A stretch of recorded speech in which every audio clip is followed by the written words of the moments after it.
Assalamu alaikum wa rahmatullah. Good morning.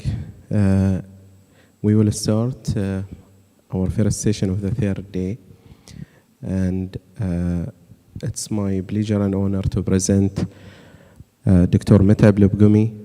Dr. Metab is a consultant transplant nephrology at multi-organ transplant in King Fahd Specialist Hospital in Dammam. He's also the chairman of the kidney transplant department at multi-organ transplant center at King Fahd Specialist Hospital in Dammam. Dr. Metab is a disciplined and confident physician with North American training and board certification in internal medicine, adult nephrology, and transplant nephrology, with a strong experience in all kidney transplant and general nephrology aspects. He also had a Master in Science, Master of Science in Health Administration from University of Alabama, and he led the healthcare transformation in Eastern Health Cluster with 3 years experience. Dr. Metab is a passionate researcher and dedicated teacher, and he will speak to us today about post-transplant cardiovascular disease. Dr. Metab, please. Thank you, Dr. Ali. Bismillah ar-Rahman ar-Rahim. Assalamu alaikum wa rahmatullah. First of all, I would like to thank the organizing committee for their kind invitation. And today, inshallah, we'll be talking about the post-transplant cardiovascular disease. And hopefully by the end of the 25 minutes, we will have an idea about the magnitude of the cardiovascular disease among kidney transplant recipients, be familiar with the most common risk factors, and go briefly over the management, focusing on prevention. As you know, kidney transplantation is the treatment of choice for someone with end-stage renal disease, as it offers a significant survival and quality of life benefits when compared to chronic dialysis. However, it doesn't result in normal lifespan. We know that the transplant community has done very well in improving the short-term graft and patient survival. However, data on long-term survival have been limited, as the cardiovascular disease is the leading cause of death with functioning graft. As you can see in this graph, kidney transplant recipients are at a significant risk of dying when compared to the general population, particularly at younger age group. As previously mentioned, cardiovascular disease is the leading cause of death with functioning graft, as it accounts for about 1/3 of all causes. The risk is cumulative, with an annual increase of 3.5 to 5%, and the odds ratio of cardiovascular mortality is about 50-fold when compared to the general population. This graph depicts the causes of mortality in kidney transplant recipient, and as you can see, cardiovascular death is high in the perioperative period, particularly in patients with significant risk factors. The risk goes down with time, and later on it increases, exceeding all known causes of mortality among kidney transplant recipients. This graph showed the annual mortality rate for kidney transplant recipient and general population. The odds ratio of mortality is significantly higher than general population and range from 4.4 for elderly age group, going to 46.2 in the younger age group. The spectrum of cardiovascular disease in kidney transplant recipient includes ischemic heart disease, congestive heart failure, arrhythmias, and pulmonary hypertension. When we talk about these conditions, we should keep in our mind that the patient might come to the transplant with existing diseases. So coronary artery disease, for example, is seen, myocardial infarction in particular, in about 2.6% of kidney transplant recipients. The evidence of atheroma present in the coronary arteries is seen in about 50% of the transplant candidates. Following transplant, the risk of coronary artery disease is cumulative, reaching up to 20% And the myocardial infarction following transplantation is common, affecting about 11% of the transplant recipients after the third year. When we talk about medical or chronic conditions, we keep in our mind always the burden in healthcare system. Hospitalization is another significant issues with cardiovascular disease in transplant patient. The hospitalization for coronary artery disease could reach up to 9% in year 2 following transplantation. Heart failure is common. 70% of patients on dialysis has either functional or structural problem with their myocardium. However, after transplantation, a significant number of patients is experiencing development in their impaired left ventricular function. Following transplant, again, it's a cumulative condition reaching up to 18% following 3 years of transplantation. Hospitalization could reach up to 25% during the second year.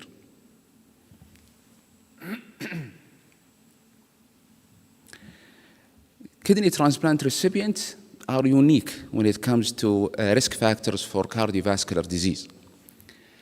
They are exposed to what we call traditional risk factors, and they are also exposed to novel risk factors.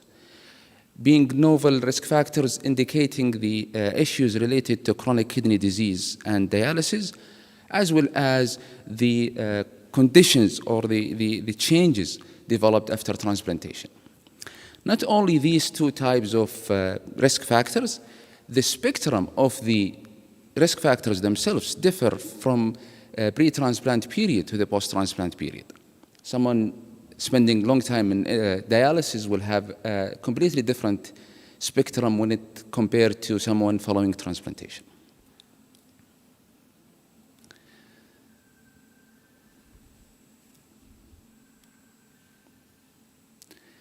The prevalence of these risk factors are shown in this study, and as you can see, almost all of these risk factors are either increasing or remaining the same following transplantation.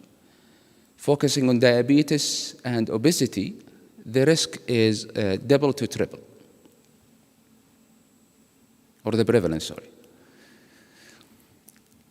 About 90% of patients will develop a degree of hypertension following transplantation. Multiple factors are implicated in the pathogenesis of post-transplant hypertension. However, the underlying primary kidney disease and using CNI are the most potent and important causes of hypertension following transplantation. How are we doing when we talk about hypertension and controlling blood pressure? This study showed that by the end of the first year of transplantation, only 56% of the transplant recipient will have blood pressure or systolic blood pressure less than 140.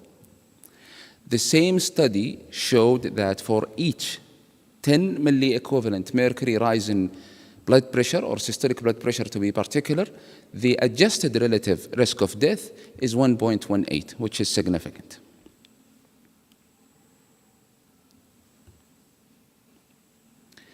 Uncontrolled hypertension, defined as systolic blood pressure of more than 140 at year 1 and 3 post-transplantation, is associated with a significant risk of cardiovascular mortality when it compared to well-controlled blood pressure. This graph also, and this study in particular, showed that it's not too late to control blood pressure. Patients who had uncontrolled blood pressure after the first year, followed by meticulous and control of blood pressure at 3 years, will have a lower risk of mortality compared to uncontrolled blood pressure. And this is a post-hoc analysis of favorite trial, which is one of the major clinical trials in kidney transplantation. The study showed that for each 20 milliequivalent mercury rise in systolic blood pressure, the risk of dying from cardiovascular disease or composite cardiovascular events is up by 32%.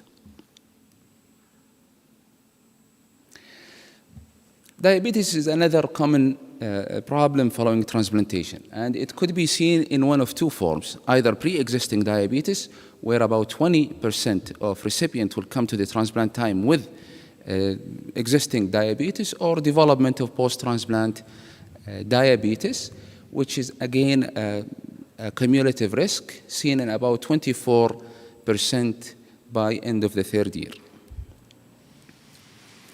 Multiple risk factors are attributed to causing post-diabetes, post-transplant diabetes. Some of them are well known, and the others are linked to the transplant nature, using certain immunosuppressive medications like steroids and tacrolimus.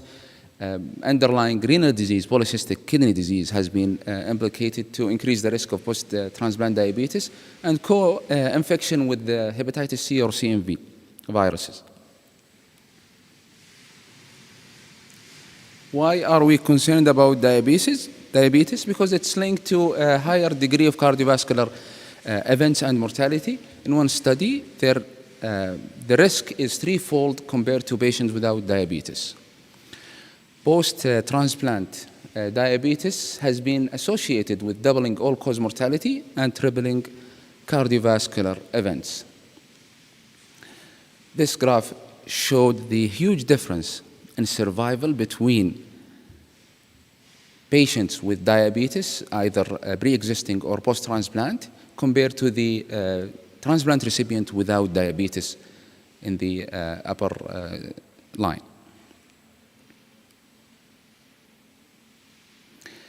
Diabetes in both types is linked to higher risk of graft loss, including cardiovascular mortality among diabetics, and it's even worse than developing an acute rejection when it comes to losing the graft. Almost all transplant recipients will have a degree of dyslipidemia, and this is seen early in the transplantation as the LDL will go up by 1 to 1.5 millimole per liter 6 weeks after transplantation. Multiple factors are attributed to development of dyslipidemia, and 6 months following transplantation, about 41% of transplant recipients will be in one form of lipid-lowering agents. Smoking is common and is increasing compared to someone in dialysis. 30% of patients will continue to smoke. The risk is going up as the number of cigarettes smoked going up. As we know, it increases the acute coronary syndrome in transplant patients by 3 to 4 folds. However, measures to intervene early and encourage dialysis patients to quit smoking will have a significant benefit. Those who stopped 5 years before transplantation had a 34% reduction in cardiovascular event. One of the major issues following transplantation is obesity. The average weight of a transplant recipient goes up by 5 to 10% by the end of the first year, and for each 5 unit rise in the BMI, the risk of cardiovascular composite goes up by 25%.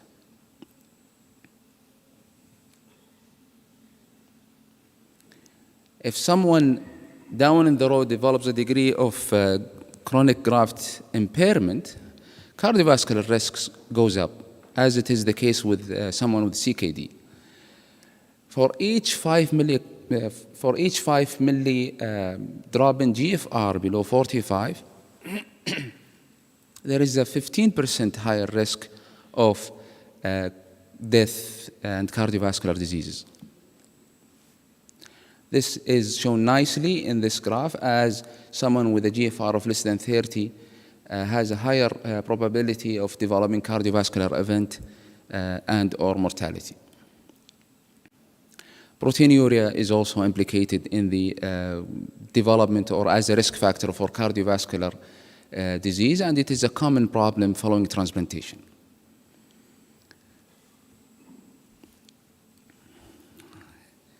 Immunosuppressive medication are linked to certain changes or effect on certain risk factors.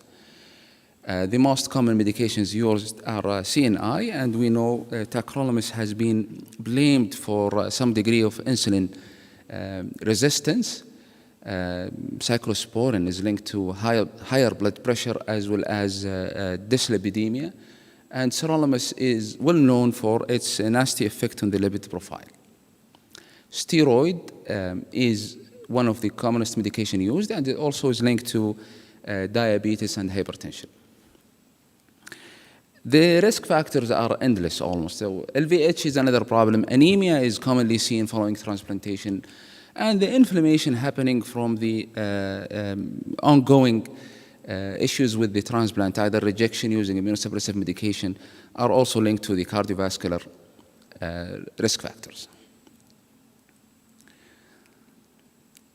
The impact of these risk factors have been documented in multiple studies.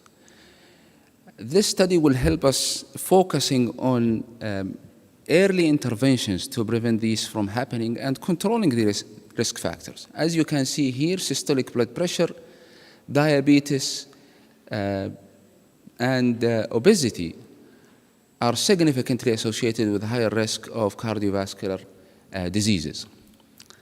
Other studies showed that increasing age is a risk factor. Male compared to females are associated with higher risk of cardiovascular diseases.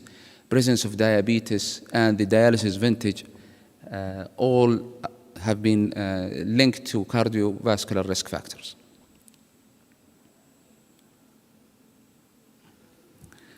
I'll spend the last few minutes on management, and actually I changed the title from management to prevention, as this is what we should do in transplant and even before sending someone for transplantation.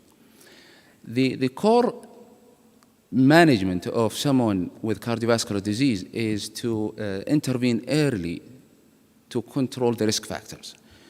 So patients who don't have risk factors should be screened for these risk factors, measuring blood pressure in the clinic, checking fasting blood sugar, and as well as the lipid profile in regular basis will help us identifying people with early condition and intervene early.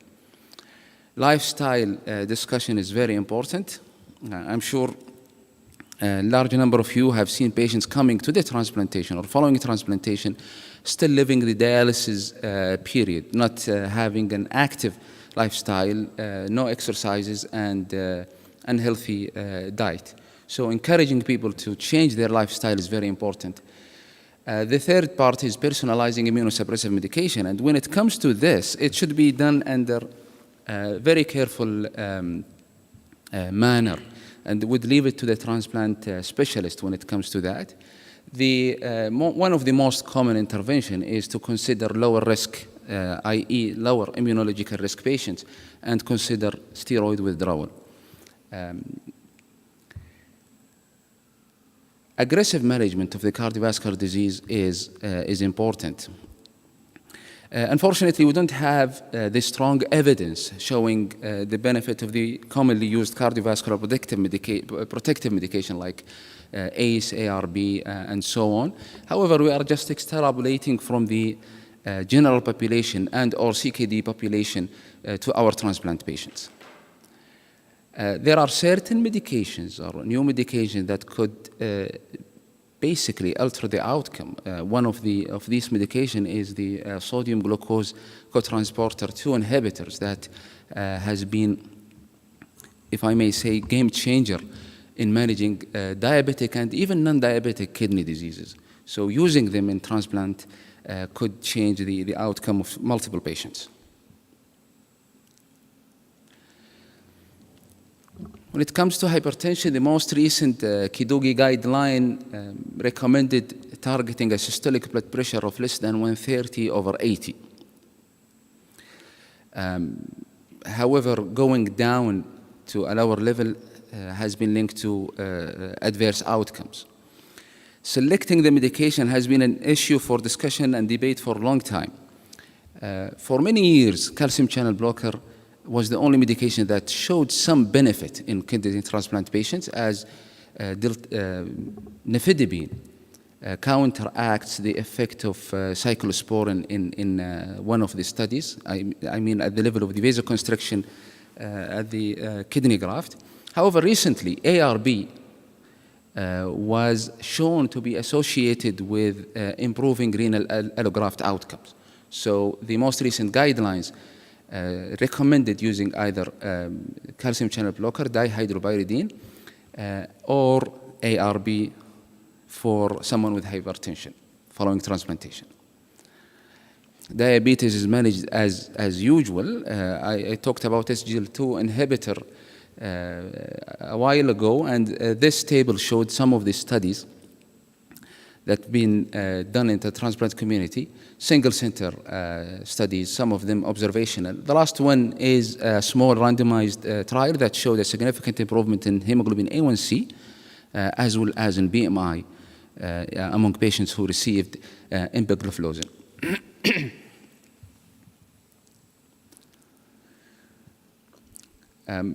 Dyslipidemia, one of the major trials in transplantation is ALERT trial that randomized more than 2,000 transplant recipients to fluvastatin versus placebo. Fluvastatin managed to drop the LDL by 32%. The initial study showed a 38% drop in cardiac death, 32% drop in non-fatal MI, and 35% drop in the cumulative incidence of cardiac death or first non-fatal MI. However, all of these were non-significant. In the extension study, after 2 years, there was a significant reduction in the first major adverse event, with a number need to treat of 29.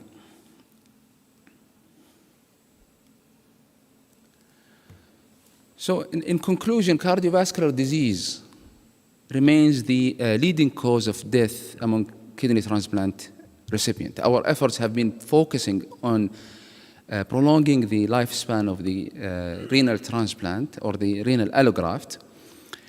We've been doing great in the short-term outcomes. However, cardiovascular mortality is still the leading cause of graft loss, functioning or death with functioning graft loss.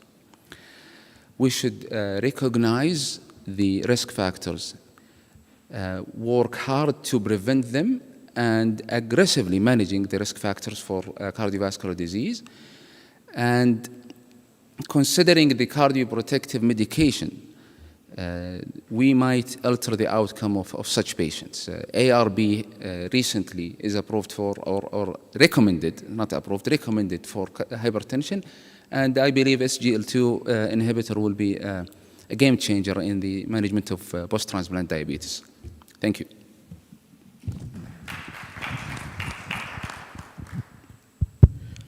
Thank you, Dr. Mete, for your elegant talk that addressed a very important issue after transplantation, which is cardiovascular disease. We will have few minutes for a couple of questions. Yes.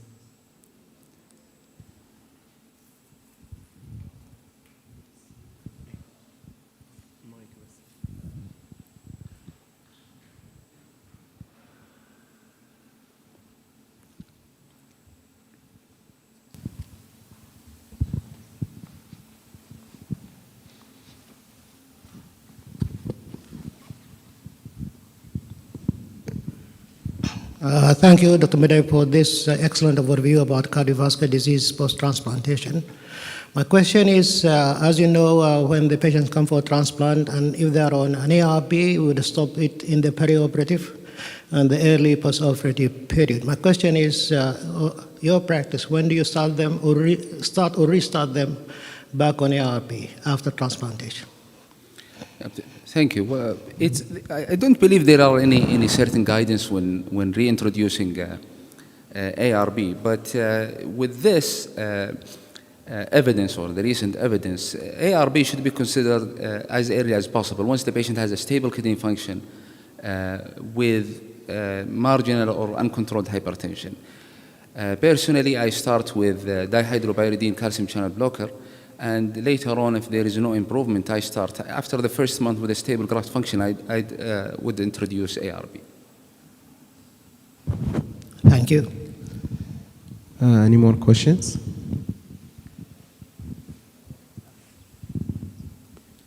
Thank you. Thank you, Dr. Mateb. About the timing for the SGL2 inhibitor also, kind of the same. I know our trials in transplant, we extrapolate from CKD, and we believe it works the same.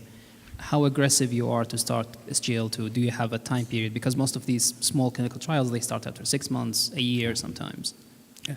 So Dr. Ali Shagag has done very well in our center and wrote guidelines or guidance to consider SGL2 inhibitor among kidney transplant recipient in our center.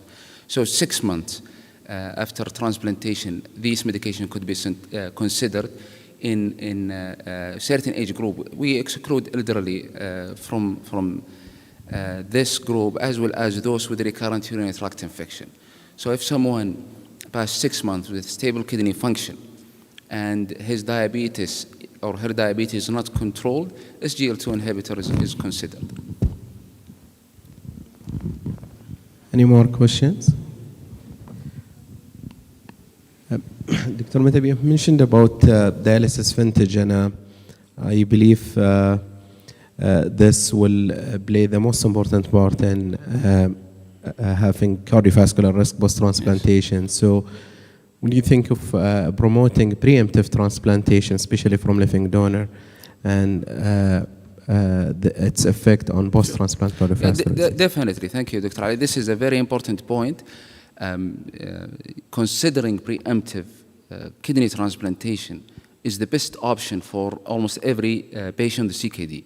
So as part of our job as general nephrologists to consider renal replacement therapy options for patients, peritoneal dialysis versus hemodialysis, transplantation should come first. So encouraging someone to find a living donor and referring them early before starting dialysis is the best option for such patient and decrease the burden of cardiovascular disease. Any other question? Then if no more question, thank you, Dr. Mateb. Thank you. Appreciate it.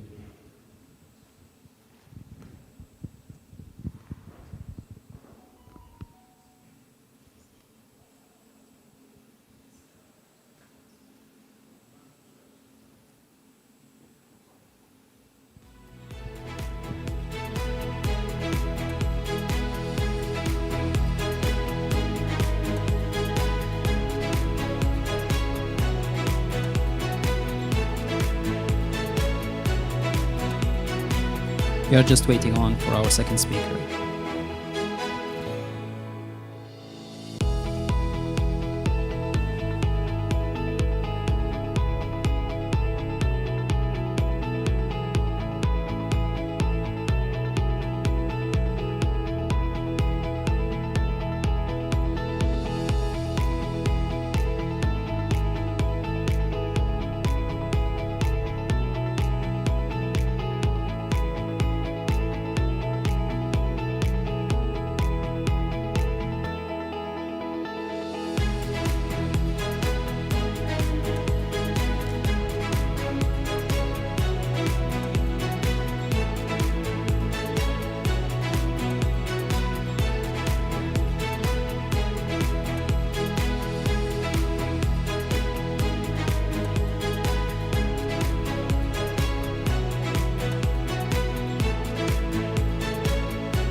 So we are still waiting for our international speaker.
So we'll be back at 9:30 for the second lecture. Prof. Goltz is not here, Prof. Dennis Goltz, so we'll be back at 9:30. Thank you.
Prof. Rene, can you hear us?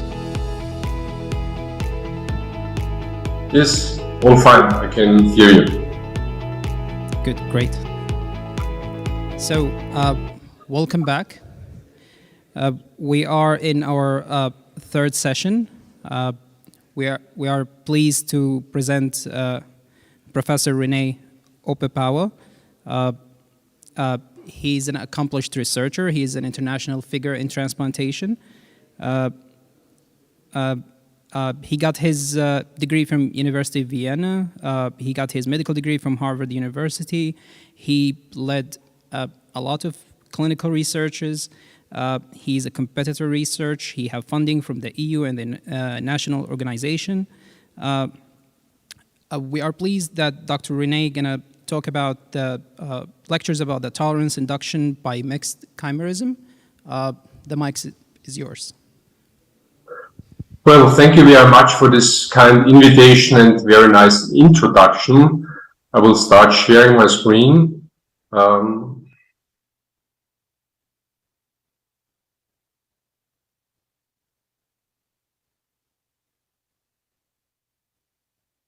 So I'll speak about tolerance induction by mixed chimerism in kidney transplantation. Let me just briefly reiterate about the immunologic tolerance scenario. During childhood and adolescence, the thymus basically produces positive selection of T cells. Only about 1% of the T cells that go through the thymus are selected. The others that do not recognize the antigen on the on the MHC and the T cell receptor are deleted. Those 1% of cells then in the periphery undergo a second screen, which is called peripheral tolerance in secondary lymphoid organs. And there are ways to do that. Usually there is energy if there's no co-stimulation from the T cell receptor and the MHC peptide observed, or deletion if there is not appropriate recognition of the antigen, or regulation, and that's probably the most part of the talk about Tregs, for example, Tregs producing TGF-beta and IL-10 that inhibit nearby CD8 positive T cells. There's also ways of M cells, microfold cells, that basically recognize or being tolerant against the microbiome, which is usually used in oral vaccines. Now, how frequently does this occur in kidney transplantation? Not very frequently, as you can see in this old survey from the European Union, where 256 transplant centers were questioned in 28 countries about patients that have been off immunosuppression for at least 1 year and did not develop any kind of rejection.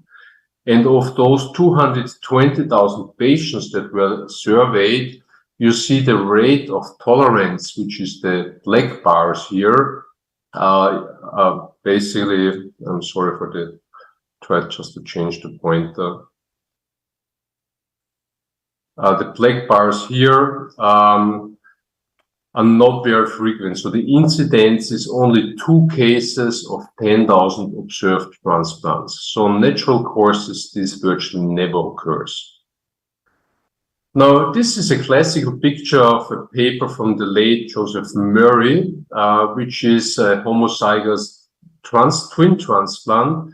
And the specifics about these 2 women, their name was Edith and Wanda Helm Foster, was that this was the 4th case after the initial transplants of homozygous twins in the mid-1950s in Boston, because the first 3 couples or twins were male. And so the question was, you know, if you do the transplant among women and if she eventually gets pregnant subsequently, because they were in the early 20s when the transplant took place, everybody was concerned that during the pregnancy, the kidney transplant would be rejected.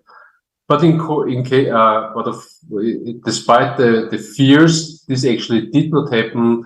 And Edith Helm gave birth to 4 children, and she was one of the longest transplant survivors without immunosuppression for over 55 years. Now, usually that is not the case, that you transplant a homozygous twin, and therefore we need to have other approaches. Bone marrow transplant is now routine and has first been discovered or described in the late 1950s. And there were some experimental models of mouse transplant that you can achieve tolerance with bone marrow infusion.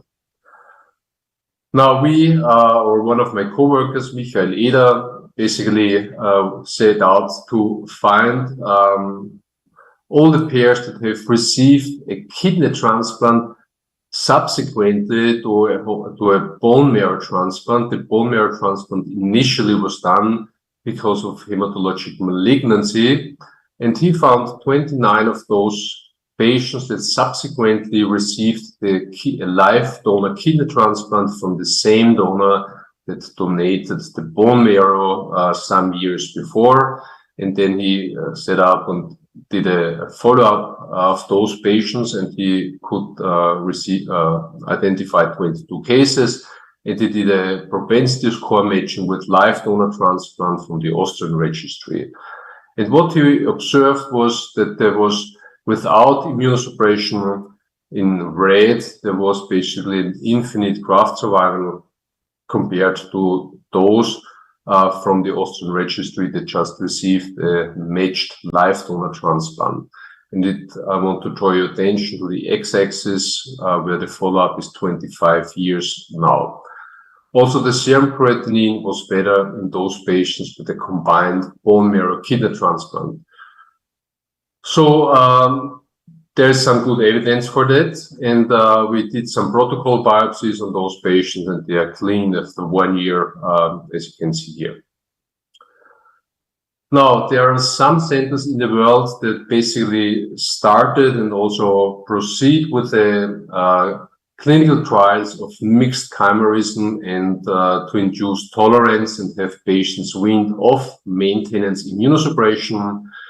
There's the John Scanling paper from Stanford, and the yellow area indicates where irradiation took place before the bone marrow transplant, and there were different protocols.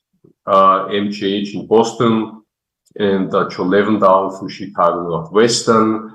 They used different areas and different strengths of total body irradiation, as high as 700 centigrade.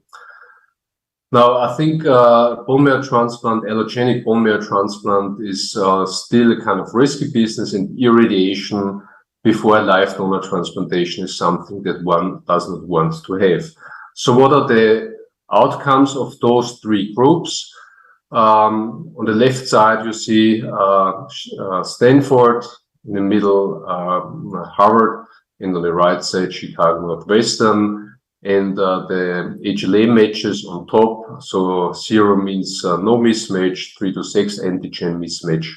And the success rate here in white in the bar is kind of moderate. So about 50 to 70% of patients were maintained off immunosuppression, but in those with a higher mismatch, at least in Stanford, they were initially off immunosuppression, but then subsequently developed rejection and were put back on immunosuppression.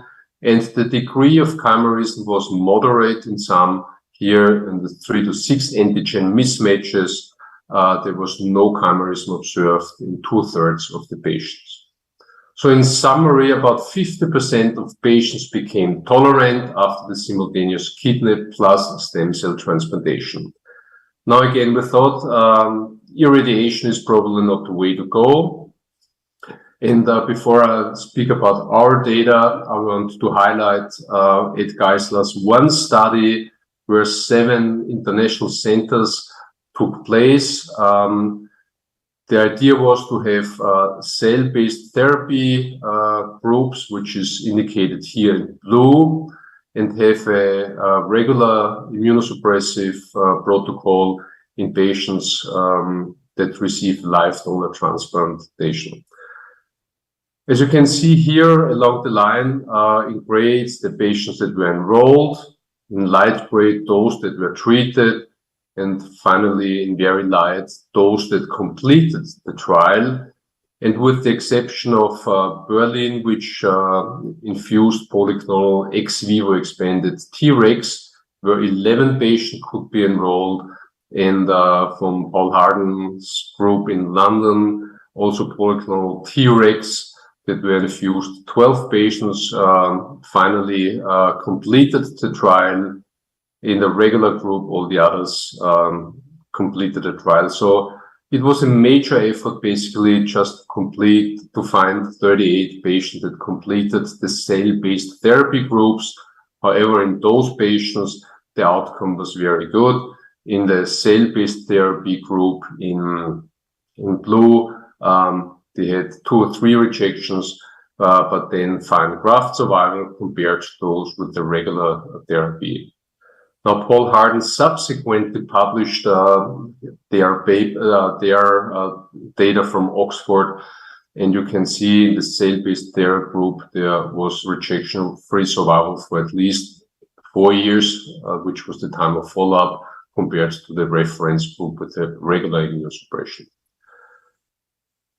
What was interesting, though, is that what they observed in this management of protocol biopsies, they had some areas of lymphocytic infiltrates in some areas of fibrosis, which formerly would not be ranked in the BANF as rejection. But what they suspect, and I'll show you that later, that many of these lymphocytes eventually could be these ex vivo expanded regulatory T cells. Thomas Weckele, one of my co-workers, Nina Pilas, and others, over the last, I would say, almost 20 years, did experimental work on how to promote chimerism-induced tolerance, and they used mismatched mice models where they infused 20 times 10 to the 6th bone marrow cells together with recipient ex vivo expanded Tregs. And the percentage of chimerism that was observed was between 6 and 10%, and then weaned off after some months to about 4%. And the co-immunosuppression that was used initially for the first month or 2 consisted of a co-stimulation blockade, CTLA4 immunoglobulin, because belatacept doesn't work in mice, anti-CD40 ligand antibodies, and the mTOR inhibitor rapamycin. And with that protocol, they basically had an infinite survival of either donor heart models or donor skin models. How did that work? Again, over the last 10, 15 years, and this has been published extensively, has been shown that the regulatory T cells lead to deletion to cytotoxic T cells, upregulation of regulation, suppression of natural killer cell alloreactivity, and suppression of inflammation. So giving this experimental data, we thought we'll set out and do a clinical trial using this protocol, and that's what we basically did. You see Thomas Weckele, one of my co-workers who was doing the experimental models, and Matthias Edinger, a hematologist from Germany, Regensburg, that has extensive experience in the in vitro expansion of cells, and he did the expansion of our Tregs of the recipients. Now, the protocol that we are using basically is that the donor donates bone marrow and the kidney at the time of transplantation, and 2 weeks before the scheduled transplantation, the recipient receives leukocyte apheresis, Tregs are sorted, and then for 2 weeks expanded in the dish and re-infused at the time of transplantation. Now the protocol looks like that. Again, 2 weeks before the transplantation, there's leukapheresis, sorting of Tregs, that then subsequently, if the quality control works out fine, receives the Tregs together with bone marrow and to suppress inflammation, tocilizumab. And for the first half a year, the regular immunosuppression is thymoglobulin, which is used as induction. But in this group, 2 weeks before the transplantation, in order to prevent the killing of Tregs by the thymo, then maintenance immunosuppression with belatacept, sirolimus and steroids, which is then at 6 months weaned off.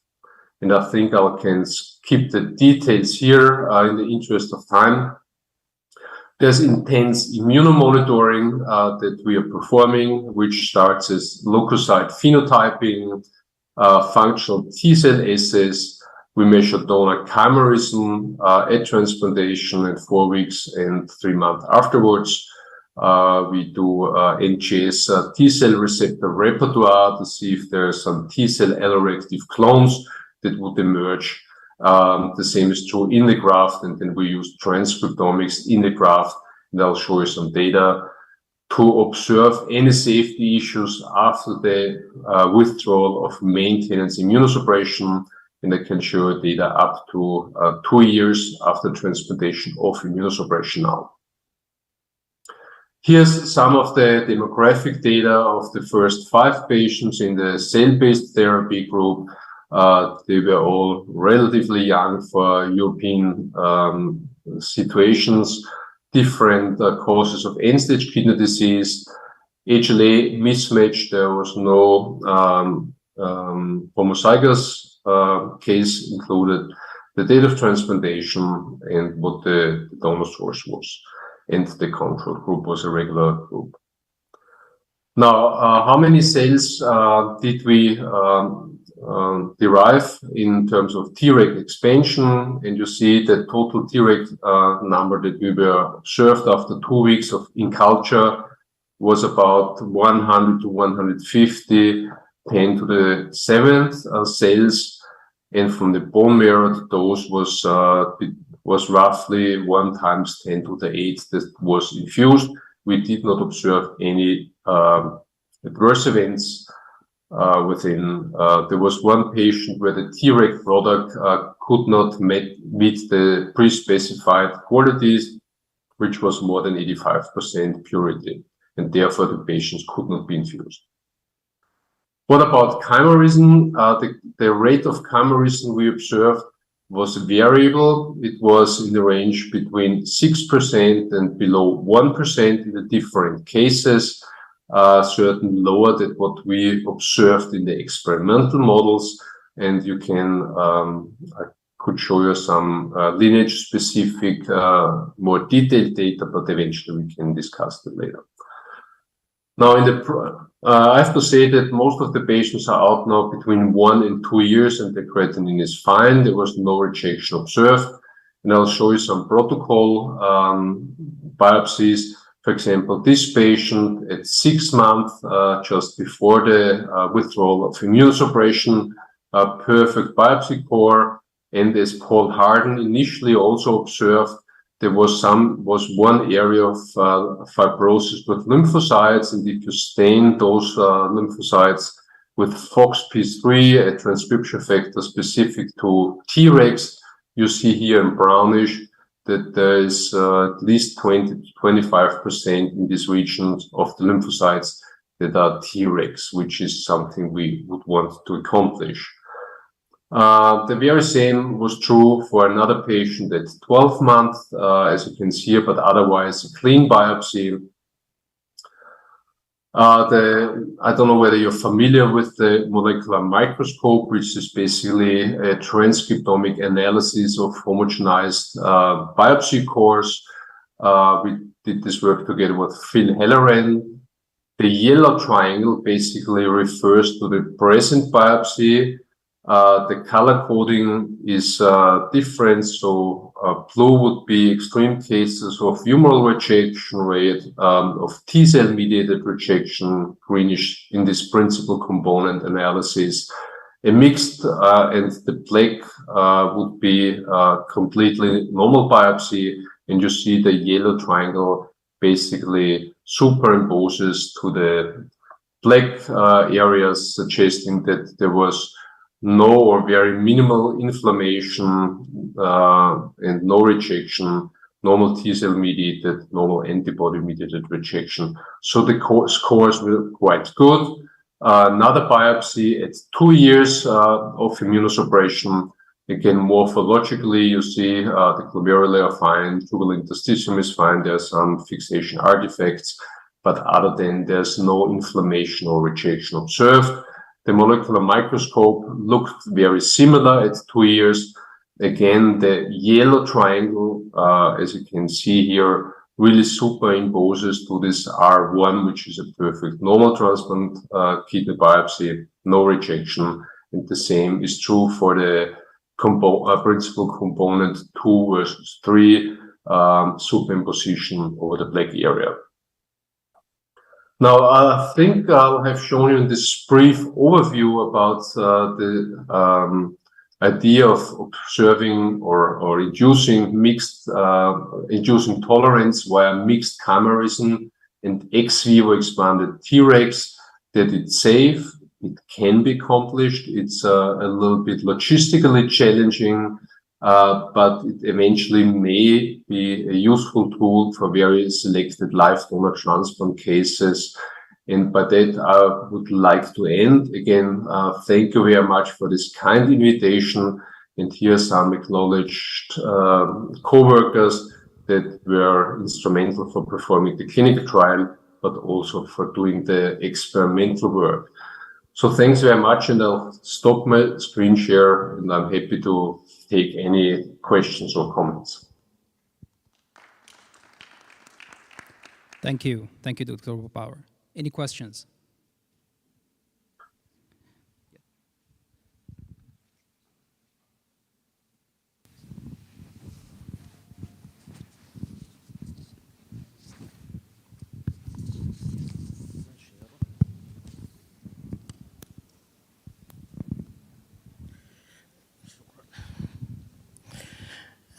Thank you very much for this intriguing and interesting lecture about induction of immunological tolerance.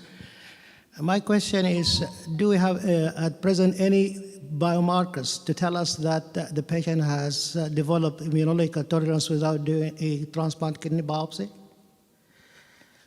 That's a very, very good question. And unfortunately, there are just, as I showed with the immune monitoring, some panels that one can use to see whether there's no rejection going on.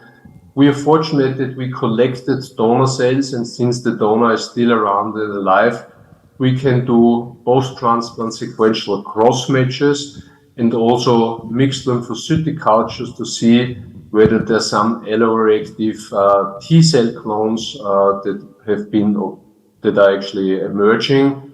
But so far, we have not detected any of those cells. And so I think together with the T-cell receptor repertoire and the immunomonitoring using the Duraclone panel, I think we are pretty safe and convinced that there's no autoimmune response going on. And but for that specific reason, also we do protocol biopsies every year to see if there's any other signs. Thank you for the question. Thank you for this interesting talk. My questions, actually I have two questions. The first one is the co-administration of Treg with the bone marrow. The aim of Treg here is to reduce the inflammation and hence the side effect of bone marrow like GVHD, or to synergize making central tolerance plus peripheral tolerance. The second question, how do you see the future of induction of tolerance via chimerism? Is it going to be for those patients who are really in need of bone marrow, like malignant disorders or whatever, or it's going to be for everyone? Because BMT is by itself is a very serious mode of therapy. Thank you. Yeah, again, a very, very insightful question. Certainly for those patients that have a hematologic malignancy that need to have an allogeneic bone marrow transplant and are unfortunate enough to subsequently develop acute kidney or chronic kidney disease, for them it's probably the way to go. For, as I said, for selected life donors, since we don't do bone marrow ablation by radiation and also only a very moderate induction, I think the risk is rather low because the rate of chimerism that we target is between whatever 1 and 5% as in our experimental models, which eventually could be sufficient. But you're right, the idea is around for a longer time. There are at least 3 very prominent groups, as I said, Chicago, Boston, and Stanford, that are also working on that. So it's certainly not a routine procedure, but I think I've shown you that it's safe. It's logistically a little bit challenging because you have to collect the Tregs 2 weeks before the scheduled transplant in order to be able to expand it ex vivo. And during that time, nothing should be happening because otherwise, you can extend the in vivo expanded cells to maybe 3 weeks, but then you have to do the transplant. Otherwise, the cells are no longer good. So it's certainly challenging, but I think it's interesting also from an immunological point of view. And I hope we'll learn much more via this so far few patients that we observe. Thank you very much for the question. Regarding the Tregs, the Tregs were actually used to promote peripheral tolerance because Tregs produce TGF-beta and IL-10 to inhibit cytotoxic T cells, such as in immunoprivileged sites, such the eye, the testes, or the fetus. Any other questions? In fact, I have Prof. Rene. Are you still there? Yeah. I have 2 pressing questions. The first one is the use of oral alloantigens to promote tolerance. The group in Chicago that they have the new studies and may issue. Is that something it will have attraction in the future? Do you think it's going to work? The interesting papers, I'm a little bit not concerned, but I'm not convinced yet, so to speak, because this microfold cells in the ileum eventually can induce some sort of peripheral tolerance, but I'm not quite sure whether it's sufficient to promote the autoimmune response in such a setting as solid organ transplantation. So we'll see how it goes, but if they would succeed, it would be great. But so far, I think it's too early to speculate on that. But thanks for the question. Yeah, maybe just a last question. Adding a bone marrow transplant, I know it looks appealing in papers. How about the patient experience when you do it? The first couple of months with all the complication from the bone marrow transplant, as the side effect, the complication, is it worth it? Do you think it's going to gain traction as the transplant? I think it's not worth it doing a complete allo bone marrow transplant if there's no reason such in hematologic malignancy. But again, therefore, our approach is not to do a complete induction and wiping off their own bone marrow, but rather going for the mixed chimerism where you have bone marrow from the recipient in place and maybe 5-10% of donor bone marrow also present. So I think that's probably a more realistic scenario because you're right, if you do a complete allo bone marrow transplant, there's some severe concerns. I think we are at 10. Thank you, Dr. Abouar, for your time. Thank you, everyone. I think this is the time to close our session. We have a coffee break from 10 to 10:30. In the meantime, we will have a sponsor talk by Dr. Sultan Al-Dalbahi. He's currently a director of nephrology and kidney transplantation at Prince Sultan Military Medical City. He's the chairman of the Scientific Council of Nephrology Kidney Transplantation at Saudi Commission of Health Specialists. Recently appointed as director of executive committees for organ transplantation, a general director of health affairs. Dr. Dalbahi is known as one of the figures in transplantation in Saudi Arabia. The mic is yours.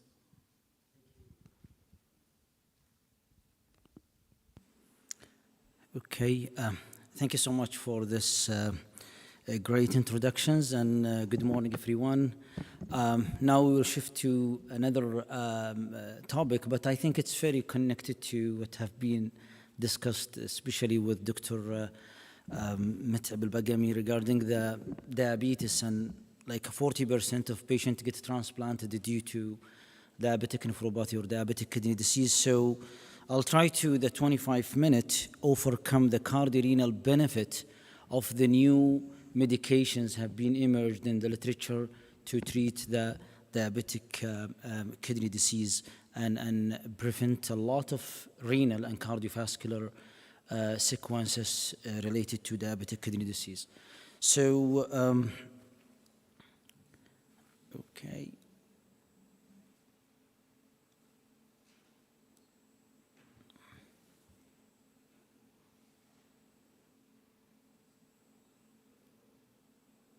Okay, so my objective today, I'll go to overcome the burden of chronic kidney disease and type 2 diabetes, and how diabetes causes the kidney damage, because the new hypothesis, it makes this new drug emerging. So we'll come to that one. Then we'll come to the guidelines when the new emerging drug, it comes up, you know, in the first line of the guidelines in treating the diabetes. Then I'll give some slides about the finerenone in phase 3 clinical trial, how it developed to be one of the evidence-based medications treating this disease. So, okay. As we know, diabetes is very, very common and the most prevalent disease in the world, and it causes, you know, like almost like 500 million patients with diabetes, and the majority type 2, and 160 million, they have evidence of chronic kidney disease. This is very important because, as you say, like 2 out of 5 of patients have a chronic kidney disease in terms of proteinuria or lower GFR. So, as you know, when chronic kidney disease combined with type 2 diabetes, the mortality went up. You can see from 3.4 to almost 12% or even higher than that. So it's very, very alarming. We should have something to decline and slow the progression of such disease. As you can see, the cardiovascular mortality, it's very correlated significantly with albuminuria. And if you can see, even with 100 milligram proteinuria in the urine, the cardiovascular mortality increasing. And it started very earlier in compared to when the GFR dropped. As you can see here, the life expectancy with type 2 diabetes, especially when combined with chronic kidney disease, it's shortened than the general populations. This is very concerning when we take this in consideration as outcome when we treat those patients. This is just the heat map showing, you know, when the guidelines, categorize the GFR and categorize the proteinuria, because this is very important for us and for the scientist when we should locate the drug. As we see, you know, in a minute I will analyze 2 clinical trials looking to the different type of patient according to the heat map, and this is optimizing, you know, the evidence regarding that one. So diagnosis of diabetes, we should have like drop in the GFR, but this is not necessarily. If we have a proteinuria with normal GFR, this is diabetic kidney disease and in type 2 diabetes. If we have a low GFR with no proteinuria, this is kind of diabetic kidney disease. The problem, there is a lot of missed and screened patients who have a diabetes and have a chronic kidney disease, and we just trust the GFR and proteinuria. There is some histopathological changes in the biopsy have been done for non-diabetes reason, and they found there is some evidence of diabetic kidney disease. And in addition to that one, as you can see, proteinuria is more sensitive than drop in the GFR to predict the cardiovascular survival and cardiovascular benefit or cardiovascular morbidity or mortality. It started very earlier, even with the very minimum amount of protein in a urine. This is very important when we target that part as slowing the progression of diabetic kidney disease and improving the cardiovascular survival. This is not locally, not nationally, and not regionally. This is a worldwide. CKD and type 2 diabetes under-screened. In the best care, centers or the kidney cares in the world, there is almost like 20 to 40% in screened. So I said there's a 500 million patient with type 2 or 160 million with, this is those screened and tested and diagnosed. There is, I think, double or triple of them in screened and not treated and not on any measures to prevent the cardiovascular mortality and morbidity. We believe, for a long time that there is dynamic and metabolic process driven the CKD in type 2 diabetes. But, from the histopathological data and literatures, we found that there is a fibrosis. There is an area get burned, and whatever we do, we still not targeting that area. And that's why patients with type 2 diabetes and CKD in the optimal care, and RAS blockade, and insulin, and whatever SGL2, with normal hemoglobin A1C, they progress. I think because of fibrosis is not targeted yet. So, as you can see, when the landmark studies like renal, IDNT, or DABA-CKD, even we are treating with very evidence-based medications, there is a gray area under the curve. It's a residual risk. So the patient will progress, whatever we did, unless we have something we can add it and it make a difference. This is even in the GLP-1 receptor agonist. It's very effective. It's improving the renal cardiovascular, but still there is a residual risk to progress for advanced CKD and end stage. This is, the hemodynamic we targeted for the last 17 years by the RAS blockade and showed a very excellent effective.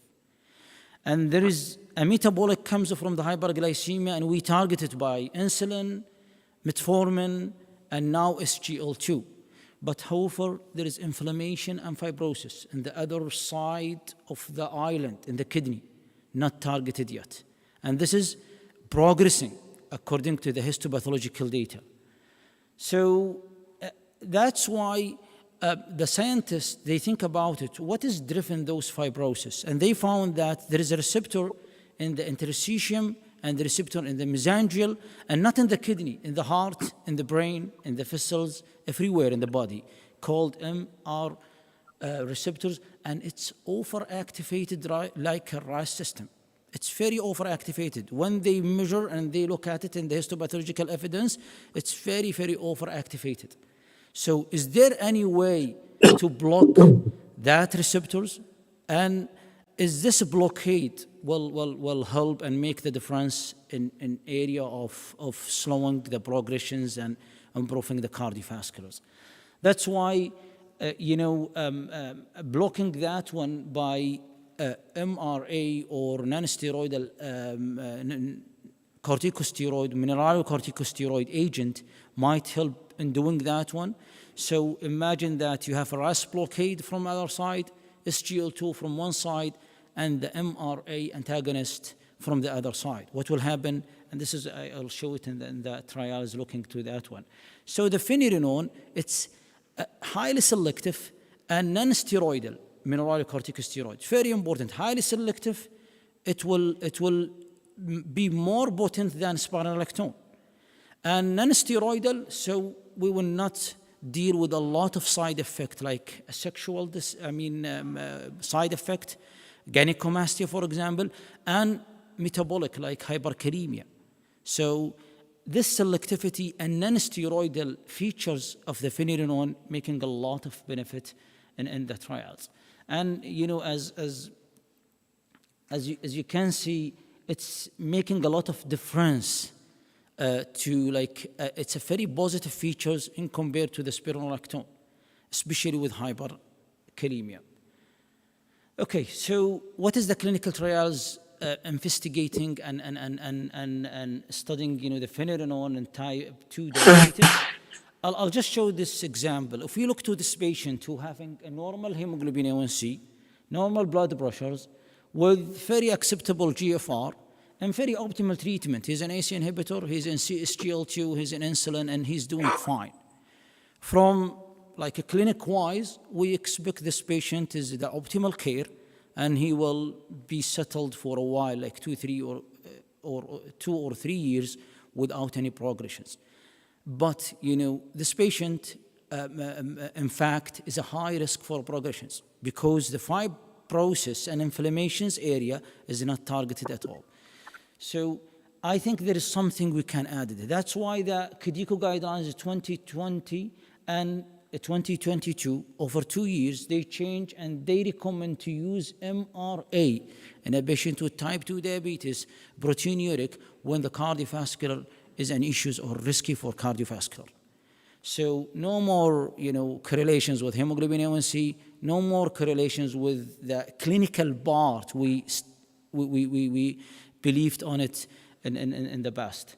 So what the others doing the same, but I think the finerenone, it can be an additional options to target the fibrosis and inflammation in those patients. And this has happened in 2 years. I think there's no guidelines in the literature changed over 2 years, except this guidelines, according to the strong evidence being done by the finerenone and the MRA. It's not just the KDIGO, the kidney guidelines. Even the American Heart Associations, American Diabetic Associations, and even the European one, they put the finerenone, one of the options should be discussed with the patient and should be on one of the options to treat type 2 diabetes with CKD or diabetic kidney disease. There is 2 RCTs and 1 pooled analysis looking for those patients. It's a huge number of patients included because we are dealing with the most prevalent diseases. And in addition to that one, there's some differences between those things. If you look to the Fidelio diabetic kidney disease, 6,000 patients investigated, they look to the kidney. That's why they take stage mostly 3 to 4 with the proteinuria. Figaro, it's the same designed study, but they look for the cardiovascular. So if you want to prevent the cardiovascular, you should look for the patient who is not in a high risk for cardiovascular. So that's why take a patient with a mild to moderate GFR rather than that one. Why they do pooled analysis? They put patient with advanced CKD, type 2 diabetes, and patient with the mild, and they put it all together to look, is the evidence equal in those patients, just to generalize the idea behind it. So as we said, this is their primary was the kidney and the drop in the GFR more than 40%, and they take the secondary as a cardiovascular all-cause mortality or hospitalization due to any reason, renal, cardiac, or any other reasons. When you look at that one and they put it in the heat map, you can see in the up, the white or the blue one, you can see this is a more advanced diabetic kidney disease patient. If you come to the Figaro, it's a more mild to moderate because that's why this is a primary cardiovascular and this is a primary renal outcome. This is the way they're randomized. They take on considerations. All of those patients should be blocked by AC inhibitor or ARBs at least 4 to 8 weeks. Then they randomize them for finerenone and placebo. They take on considerations for the risk of hyperkalemia. If the GFR is very advanced, they use lower. If the GFR is mild to moderate, they use a higher or 20 finerenone. And there is a protocol to treat any rising in the hyperkalemia. As I said in the red side, they exclude all of those patients with uncontrolled cardiovascular parameters. Hemoglobin A1C more than 12, uncontrolled blood pressures, or advanced kidney disease, or patient who is having heart failure. Because if they have established what things you want to prevent. So regarding the baseline, it's a very excellent baseline regarding and compared to the other RCTs. The patient in the middle, the mean of the GFR is in the middle, 44, very excellent. This is in more than 90% of the patient. 98 to 96 of the patient RAS blockade, so this is very important. It's ethically, we should keep those patients and those drugs. Because, we cannot give like finerenone to prevent the fibrosis while the patient is RAS overactivated. This will not help much compared to the guidelines. Adherence was very, very optimal in those studies, and the follow-up was 2.6 years. Any studies look for 2 years. This is very enough to show the cardiovascular benefit, actually. What's the primary outcome from those studies? You can see the effect of slowing the progressions of the GFR declining more than 40% was started at 12 months. This is very early. I think insulin didn't do that one, and I think SGLT2 as well, and I think the RAS blockade as well. This is a very early, and the beauty of that one, it started, then keep sustained, that effect till we reach, the 2.6 years. This is very effective, and it's a very sustained, which very important for us to analyze it. There is 18% risk reductions from renal parameters. If we look to the improving the proteinuria, this is one of the earliest effect in reducing the proteinuria in type 2 diabetes. We put patient on RAS system. Sometimes we take like 1.5 years to show some significant reductions in proteinuria.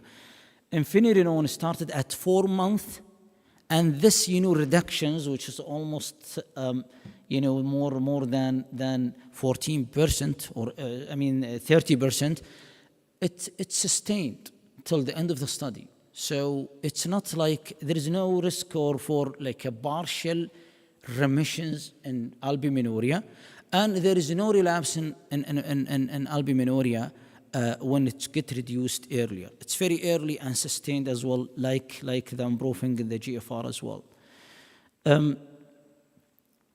What about the cardiovascular? Because to reduce the cardiovascular, which is the most common cause of hospitalization, death in diabetic kidney disease, this has been reduced by 14% when we add finerenone to the standard of care in a patient with type 2 diabetes and CKD. The beauty here, it started very earlier, even before the proteinuria. It started in almost like earlier than 6 months. It's a very effective, and if you look to the patient, the cardiovascular risk, in month 6 and in 1.5 years, it's almost doubling or tripling the risk reductions. So this is very potent, and this is very, very effective from the evidence perspective. Safety profile, I know it is mineral corticosteroid. There is a risk to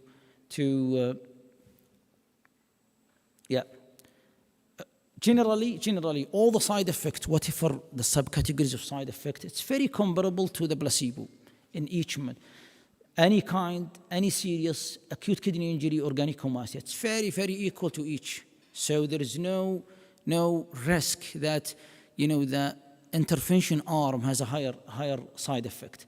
If we take it in analysis, in the blood pressure, the drop is very comparable to the the placebo. I know in SGL2 there is some concern about the early drop or hypovolemia due to the shifting glucose in the urine and the osmotic effect. This is not happening here. It's a very, very comparable in systolic and diastolic. The other side is the hyperkalemia. Hyperkalemia, it started very earlier, and this is a positive things because we can predict it while the patient in our hand and just to closely follow it in the clinic.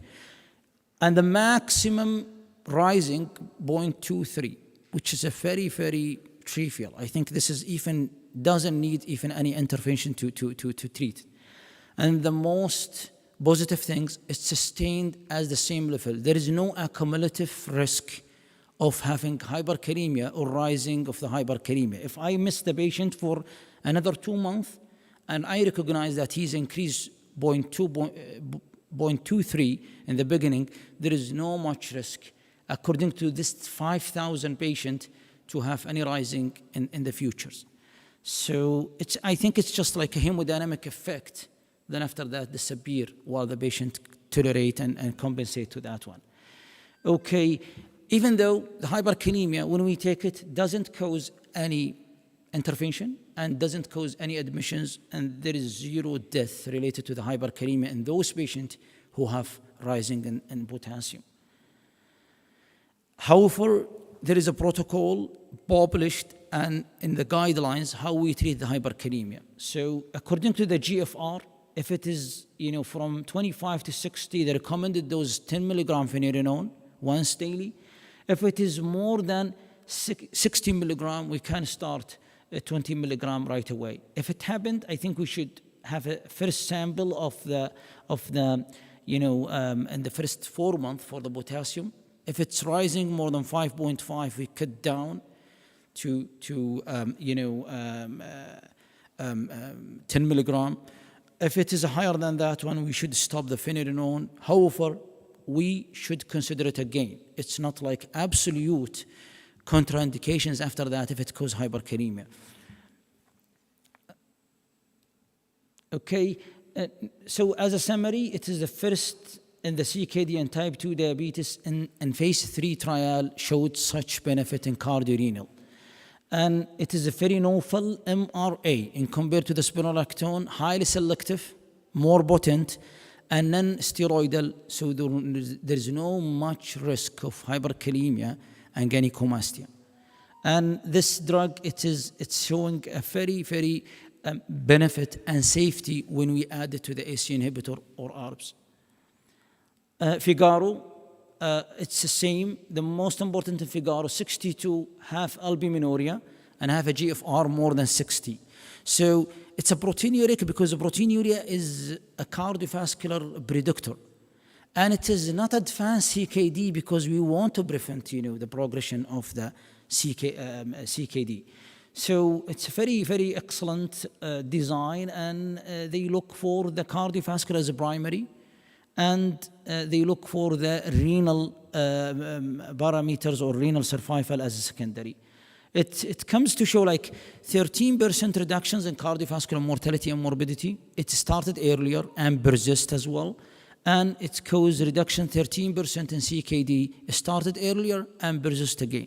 So when compared to the Fidelio, it's a very, very similar, even we use mild to moderate patient with type 2 diabetes and CKD. Okay, Fidelio, as I said, we just put all the studies, all the population together and analyze them just to see how is the effect. They found 14% reductions in cardiovascular mortality, and there is a 23 reductions in CKD progressions. Started earlier and persist for 2.6 years. This is the when we sub-analyze it, the effect started very earlier and it's persist, from the cardiovascular and from the renal as well. This is just show, the all parameters, the end stage kidney disease risk, the progression from one stage to the another stage, the dropping the GFR in any level, all of those toward the finerenone, and it's a very, very effective. Okay, I know there is a huge questions. Is the effect being seen in the slides due to the SGL2, the finerenone? Is it to the SGL2, because SGL2 comes from 2015? Or this is an additional effect to what already secured by RAS blockade? I know SGL2, fortunately, just used in 6% of the population in that study. So what have been shown from the effect not contributed to the SGL2. This is an additional from the finerenone to the RAS blockade mechanisms. If we look at it, those without SGL2, the majority, they have a 32% risk reductions in the cardiovascular and CKD progressions. If we compare it to those, the 6% use SGL2, the effect is a very, very minimum. It just increased from 32 to 37. So surely we can say this is the direct effect to the addition of the finerenone to the diabetic kidney disease management. Okay, and this is just showing that SGL2 and NSGL2 very comparable between each outcome parameters, cardiovascular and GFR and SGL2. So as a conclusion, I think the cardiovascular disease is substantial in type 2 diabetes with CKD, despite the maximum treatment have been used. There is a new focus in CKD, a risk of the management across the type 2 diabetes, cardiovascular, and CKD guidelines. Finerenone is a selective non-steroidal mineralocorticosteroid, reducing the risk of cardiovascular CKD progressions in 23, cardiovascular in 14 in the composite analysis of the fidelity. And it was the largest program in area and literature of diabetic kidney disease to show such benefit. Thank you so much.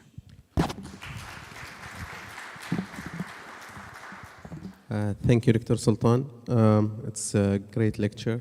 And I think after a long and bumpy road, we have achieved much in diabetic kidney disease to contain it, or if not to end it completely. And I'm afraid if we delay using such agents, we'll forego the importance for care for our patient. I think we'll have just time for one question before we close the session. Yes.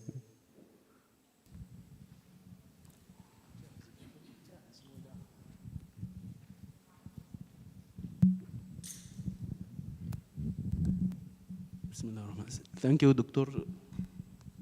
Thank you. I want to ask about drugs with ACE inhibitors. We can use this with ACE inhibitors?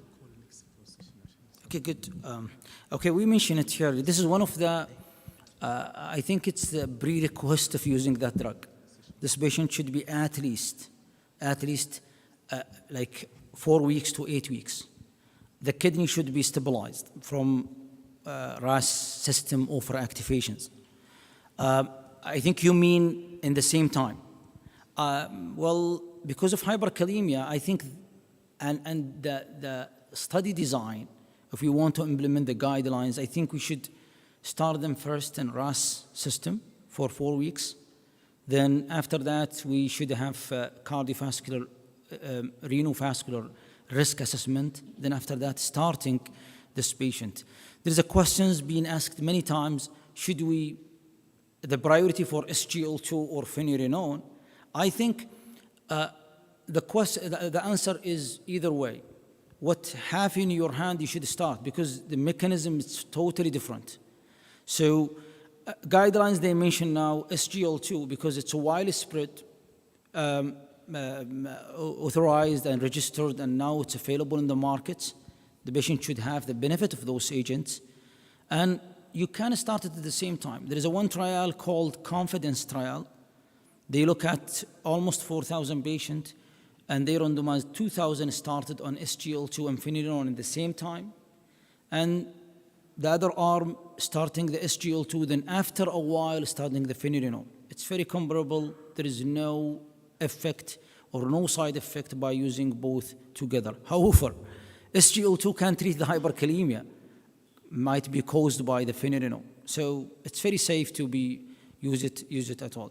My personal recommendations in any kind of type 2 diabetes, starting them with ACE inhibitor for 3 months, then after that, assessing the proteinuria, put them in SGLT2 after another 3 months, then after that, put them in phenylenol. This is what we call it the full care of diabetic kidney disease.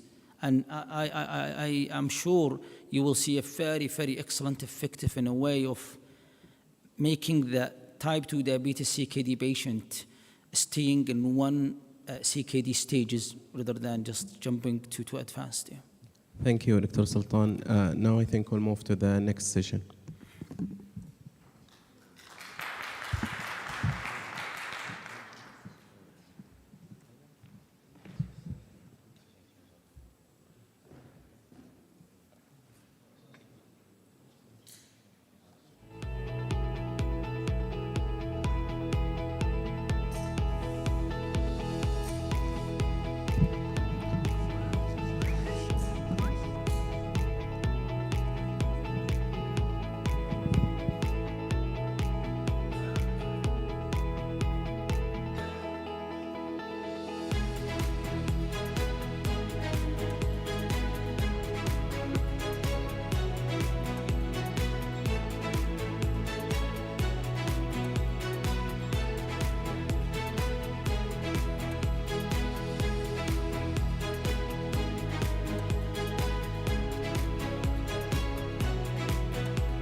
Everyone. I would like to introduce Dr. Koch. Dr. Koch is a professor of renal pathology at Imperial College. He is also consultant renal pathologist, Northwest London Pathology. He's the past president of the Renal Pathology Society. Prof. Koch will talk about CE3 glomerulopathy today. Dr. Koch, the mic is yours. Thank you. Can you hear me and see my screen?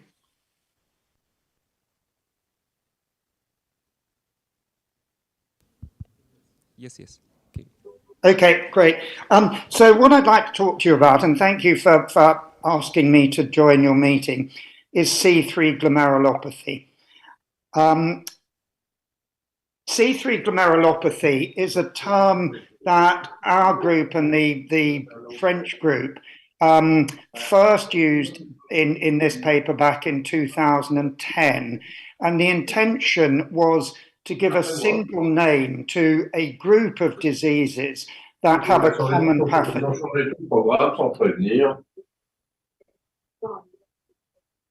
A group of diseases that have a common pathogenesis that involves the alternative pathway of complement. So what characterizes C3 glomerulopathy is that it's a glomerulonephritis due to abnormal control of complement activation, deposition, or degradation. And in the classic case, what you see in the biopsy is glomerular lesions, but on immunofluorescence, the key finding is that you see glomerular C3 fragments without any immunoglobulins and without any C1q or C4. And there are electron-dense deposits on electron microscopy, as you can see here. So it's distinct from atypical HUS, which is also a disease of the alternative pathway, because in atypical HUS, the C3 activation is on the endothelium, and you don't see any electron-dense deposits on electron microscopy. And in terms of light microscopy, there's quite a wide range of appearances. So although we know that many cases may have a membranoproliferative pattern, there's a range of other appearances, and I shall describe these in more detail in a moment. But first of all, I want to just say something about the pathogenesis of this disease. So in order to understand that, we need to understand the way in which complement is activated. And the central part of complement activation is the conversion of C3 to C3b, which then can lead to subsequent generation of C5a, which causes inflammation, and membrane attack complex, which also causes cellular damage. Now, this activation can happen through three pathways. The classical pathway is activated mainly by immune complexes, the lectin pathway by sugars on bacteria, but what we're particularly interested in here is the alternative pathway. And the alternative pathway is always ticking over very slowly and acts as an amplification loop for the other two pathways. Now, because this is ticking over and has a very active amplification loop, we need to have ways of keeping that in check until the time that it's needed.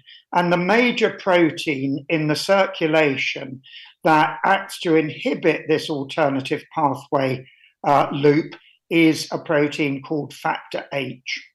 And in terms of the pathogenesis of C3 glomerulopathy, it appears that almost everything that's involved in the pathogenesis is acting by, in some way, inhibiting the action of factor H.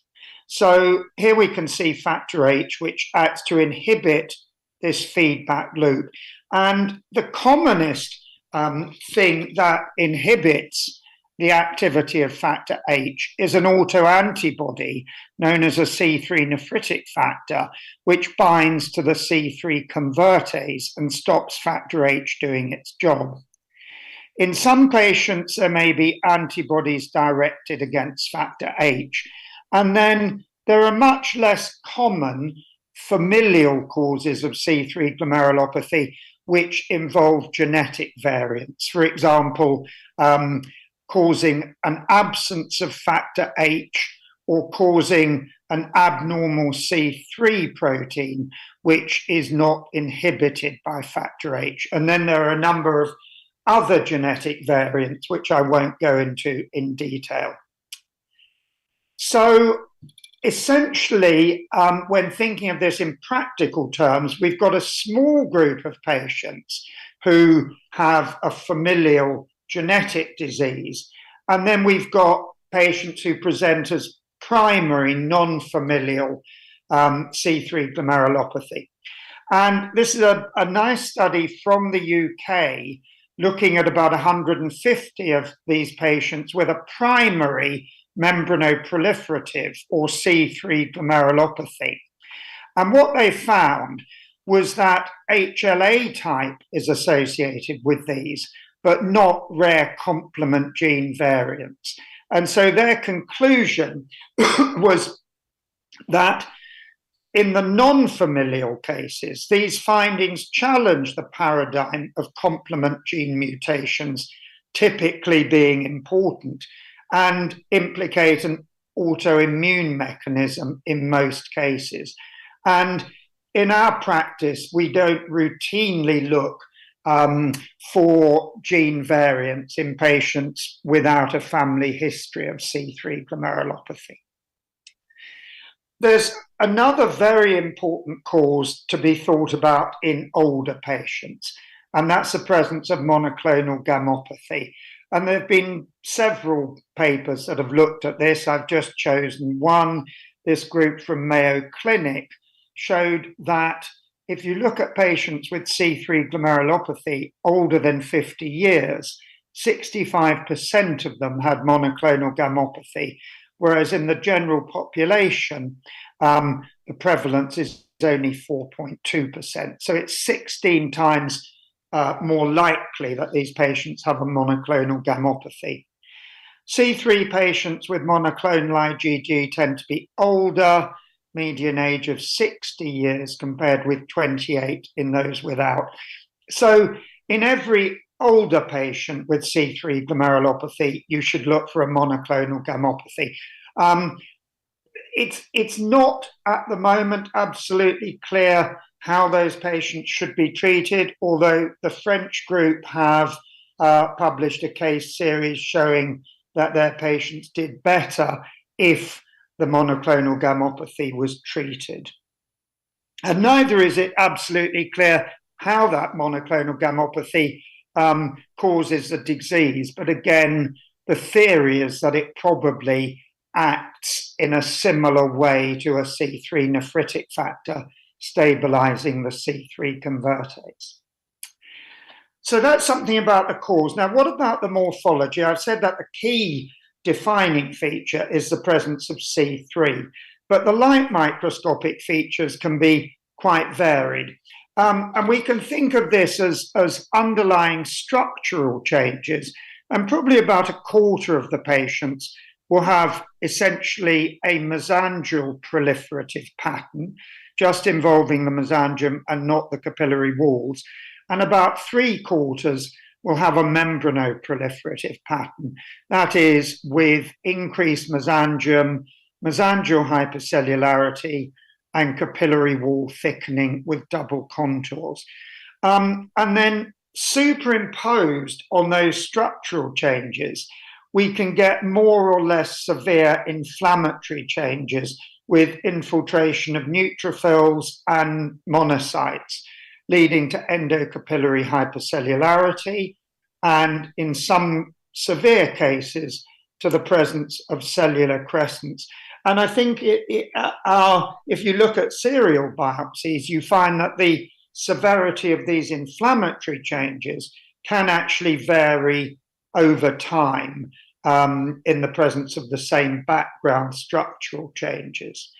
And I think this is important because these inflammatory changes may be altered by a drug such as eculizumab, which targets C5, without affecting the underlying structural change. So here you can see an example from the Columbia group.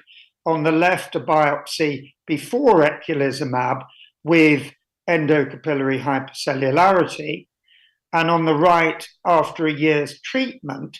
And the endocapillary hypercellularity has resolved, but there is still mesangial increase and mesangial hypercellularity. In addition to the inflammatory changes, after you've had inflammation, you may get subsequent areas of sclerosis within the glomerulus. And then when we look by electron microscopy, there are two quite distinct appearances that we can recognize. So some patients have an intensely dense deposition along the basement membrane, as here, and also in the mesangium. And this group of patients are referred to as dense deposit disease, whereas many patients have either much vaguer immune deposits, as here, not reaching the density seen over here, or actually, as seen here, small subendothelial deposits, which look very similar to those which are seen in immune complex disease. And therefore, on the basis of electron microscopy, we divide C3 glomerulopathy into dense deposit disease and all the rest, which we call C3 glomerulonephritis. So some things to say about this. The distinction between DDD and C3GN is not always clear-cut. And in some biopsies, you will see just a few loops that have a DDD pattern, and the rest look more like C3GN. And sometimes pathologists will disagree, so don't expect this always to be a straightforward distinction. What do we know about it in clinical terms? Well, in general, if you look at patients with DDD, they're more likely to have low C3 in circulation and more likely to have C3 nephritic factors. And this suggests that activation of C3 in the circulation is more common in DDD. Some patients with C3GN actually have normal circulating C3, indicating that the activation is occurring just on the glomerulus and not in the circulation. The other thing that is true, although we don't really know the significance, is that deposits on Bowman's capsule and tubular basement membranes are more common in DDD. But again, we really don't understand the reason for that at the moment. Just to sort of say a little bit more about this MPGN pattern. So here's a case of C3 glomerulonephritis with a marked membranoproliferative pattern, increased mesangium, thickened capillary walls, lots of C3, and on EM, what to me is a very typical appearance of C3 glomerulonephritis with a very vague electron-dense thickening of the glomerular basement membrane, and often with prominent subepithelial humps. And humps are seen in about 45% of biopsies of C3GN. And these sort of cases in the old classification of MPGN, before we recognized C3 glomerulopathy as an entity, were often called MPGN type 3, but that terminology is really now obsolete, and we have this new classification. So how common is C3 glomerulopathy? This is a study that we did about 8 years ago. We looked at biopsies from a single centre in Ireland over 16 years, and the population that was served by that was about 2 million. And we found that 1.3% of biopsies showed C3 glomerulopathy, which equates to an annual incidence of about 2 per million population. And this is pretty much in line with subsequent studies that have looked at this, at least in European and US populations. And in our study, C3GN was about 3/4 of the cases and DDD about 1/4. And again, this corresponds, I think, to what most people find. So I've explained to you the diagnosis. Now, nothing is ever straightforward, and there are a number of difficulties for pathologists and for clinicians thinking about this conceptually in making the diagnosis. And the ones I particularly want to talk about are presence of immunoglobulin in the biopsy, post-infectious glomerulonephritis, idiopathic immunoglobulin-associated MPGN, and this rare entity of masked monoclonal immunoglobulins. So, although we define this as having just C3 without IgG or C1q, it quickly became clear that you can see cases like this that have here mesangial increase, some papillary hypercellularity, large amounts of C3, and this very typical vague electron density, which certainly doesn't look like an immune complex GN, but when you stain for IgG, you'll find that there are rather scanty deposits. So we had to accept that in some there might be rare deposits. And what we now recommend is that when you interpret immunofluorescence, the best criterion for C3 glomerulopathy is dominant C3 staining. And the intensity of the C3 should be at least 2 orders of intensity stronger than any combination of these others. So if you saw 3 plus C3 with only 1 plus IgG, that would fit the classification. And we know that that would capture about 88% of cases of DDD, but maybe fewer cases of C3GN. So I guess what I'm really saying is that, again, there will be always cases that fall in a grey area. Post-infectious GN is very interesting. So we all know that typical post-infectious GN can just have C3 on immunofluorescence. And most cases with post-infectious GN have low C3 in the circulation. We know that subepithelial humps are said to almost be pathognomonic of post-infectious GN, but I've told you that they're very common in C3 glomerulopathy. And what we now believe is that post-infectious GN is a self-limiting form of C3 glomerulopathy. And what this means in practical terms is when you see a case that appears to be post-infectious GN, you can never be absolutely certain that it's not the start of a more chronic C3 glomerulopathy. So in the end, you have to look at the clinical course. Now, what may turn out to be a very useful diagnostic test was suggested by this paper published in JASN in 2020. And what they looked at were a group of patients with post-infectious GN, and they had had a typical course of post-infectious, so they'd all got better. Some patients with C3 glomerulopathy and healthy controls.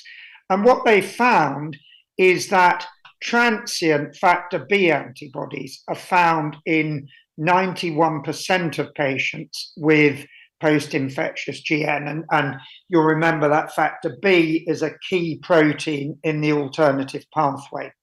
So what seems to happen is, for reasons we don't understand, the streptococcal infection stimulates anti-factor B antibodies that contributes to complement activation and may be a test that would allow this distinction, although this needs to be replicated in other groups.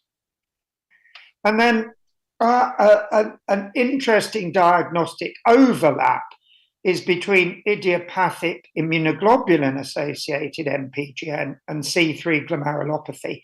And by idiopathic immunoglobulin-associated MPGN, I mean MPGN where all other secondary causes, including autoimmunity, chronic infection and monoclonal immunoglobulin have been excluded.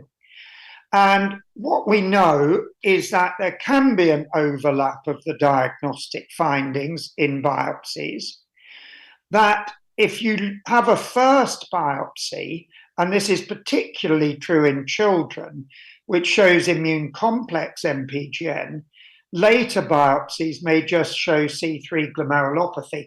And what we think this may represent is immune complex deposition setting off a chronic process of C3 glomerulopathy. So the immune complex deposition is transient, perhaps related to an intercurrent infection, and that then starts the disease process. And interesting, there's a similar incidence of complement abnormalities, both antibodies and genetic variants in IC-MPGN and C3G. And so if you look at many of the trials of complement inhibitors, they're accepting patients both with C3G and immune complex MPGN. And then a diagnostic trap, which one must always think about, is the presence of masked immunoglobulin deposits. So in this paper, they had 16 cases with an MPGN pattern, no staining for IgG on immunofluorescence, but if they did protease digestion of paraffin sections, then they found IgG staining. So because of this negative staining on IF, they said 10 of these patients would have been diagnosed as C3GN if they hadn't done the paraffin staining. But importantly, 13 of these 16 had plasma cell dyscrasias or B-cell lymphoproliferative disorders, so needed treatment for those hematological conditions. So KDIGO has recommended that staining for IgG and light chains on pronase digested paraffin sections should be considered for all cases with features of C3GN on standard immunofluorescence, especially in adults. So what about prognosis of C3G? And I'm just going to show you one study that we published earlier this year. This was 123 patients with C3 glomerulopathy, 33 with immunoglobulin-associated MPGN, and we asked about the relationship of histological features to clinical presentation and outcome. So we found at presentation, proteinuria was correlated with endocapillary hypercellularity and double contours, and at presentation was negatively associated with cellular crescents, interstitial inflammation, and interstitial fibrosis and tubular atrophy. In terms of subsequent predictors, and the outcome we were looking at was doubling of serum creatinine or progression to end stage, you can see the survival curves here out to 10 years. And DDD does worst, C3GN intermediate, IgMPGN slightly better, but around 50% of patients reaching the outcome at 10 years. And in terms of histological predictors, we found that the three predictors in multivariate analysis were segmental sclerosis, so 3 curves from the least segmental sclerosis to the worst, cellular or fibrocellular crescents at the time of presentation, and interstitial fibrosis tubular atrophy, again 0, 10 to 20, 30 to 50, and more than 50. So my last slide, I'm not going to say very much about treatment because A, I'm not a clinician, I'm a pathologist, and B, there is actually very little in terms of clinical trials, but these are the recommendations from the KDIGO guidelines published in 2021. And they said, in the absence of monoclonal gammopathy, C3G in patients with moderate to severe disease should be treated initially with MMF, and MMF is probably the drug for which there's the best trial evidence. And if this fails, eculizumab should be considered. But remember, eculizumab mainly targets glomerular inflammation, and it doesn't affect C3 deposition, only C5. So even if you look at the studies in which eculizumab has had some effect, this is usually only for a year or two at most until the disease progresses.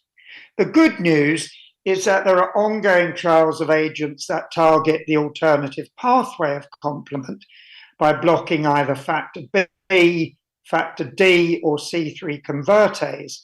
And the preliminary results of those are quite promising. So I will stop there. I'll stop sharing, and very happy to answer any questions if we have time. Thank you very much, Prof, for this informative talk regarding C3 glomerulopathy. I would like to hear from the audience if anyone have a question.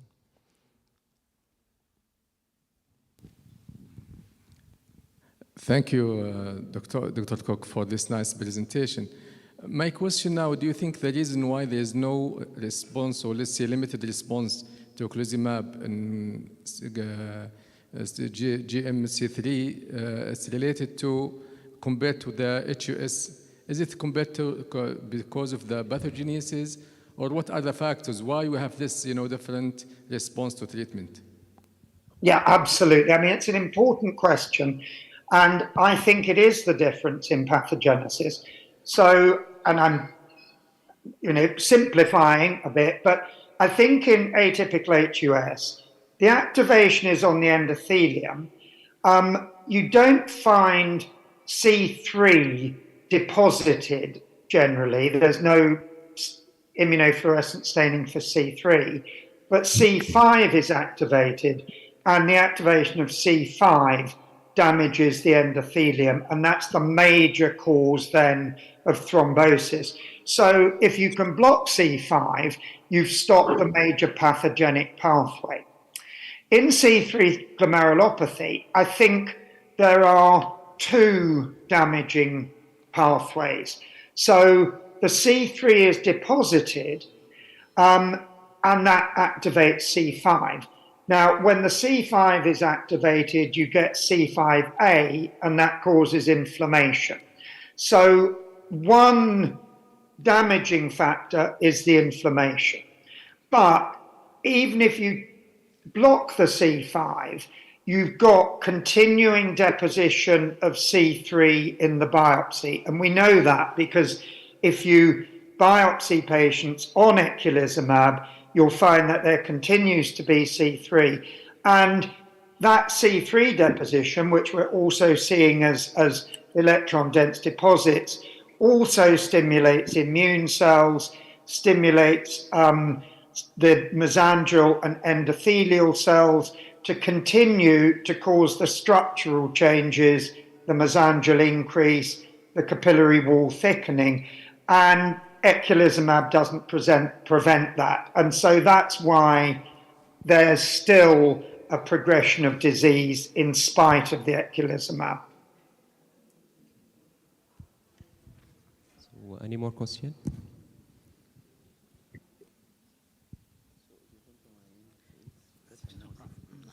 Thank you, Professor Cook.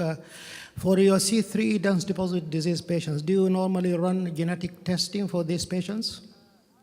Yeah, so this is where I think practice has changed, because the usual thing was that these patients would have a genetic screen. But our understanding now is that if there's no obviously if there's a family history, it's essential. And there may be patients in whom, you don't know anything about their family because they were adopted, and obviously you might in those. But if you've got a patient with just sporadic disease, no family history, we find that the pickup of genetic variants that cause disease is very low. And also, even if we find something, it doesn't change the way we manage the patient in the absence of a family history. So if we have a patient with C3 glomerulopathy with no family history, we don't. We look for autoantibodies for C3 nephritic factor, for anti-factor H, but we don't routinely do a genetic screen. The second question, the recurrence is very high in transplanted patients with C3 dense deposit disease. So how you tackle this one? It's very difficult, and particularly because our patients with C3 glomerulopathy, that the patients are likely to be on MMF, which we know is probably the best drug we have for treating it. So I think it's really hard. We have used eculizumab in some patients, and the effect has been pretty much what I've said to you. It reduces the inflammation and buys the patient maybe an extra year until their kidneys fail. But we are trying now to get those patients into trials of factor B inhibitors. And there are ongoing trials that are accepting patients with GN recurrence. So I would say the first thing now I would want to do is to see if it would be possible to get the patient into one of those trials. And the preliminary results I've seen suggest that certainly the factor B inhibitor from Novartis and the anti-convertase from Apellis have potential for being effective in the prevention of transplant recurrence. Thank you very much, Prof. Again, and I hope we can have you again in future conference organized by Saudi Society of Nephrology. I will close this. Thank you.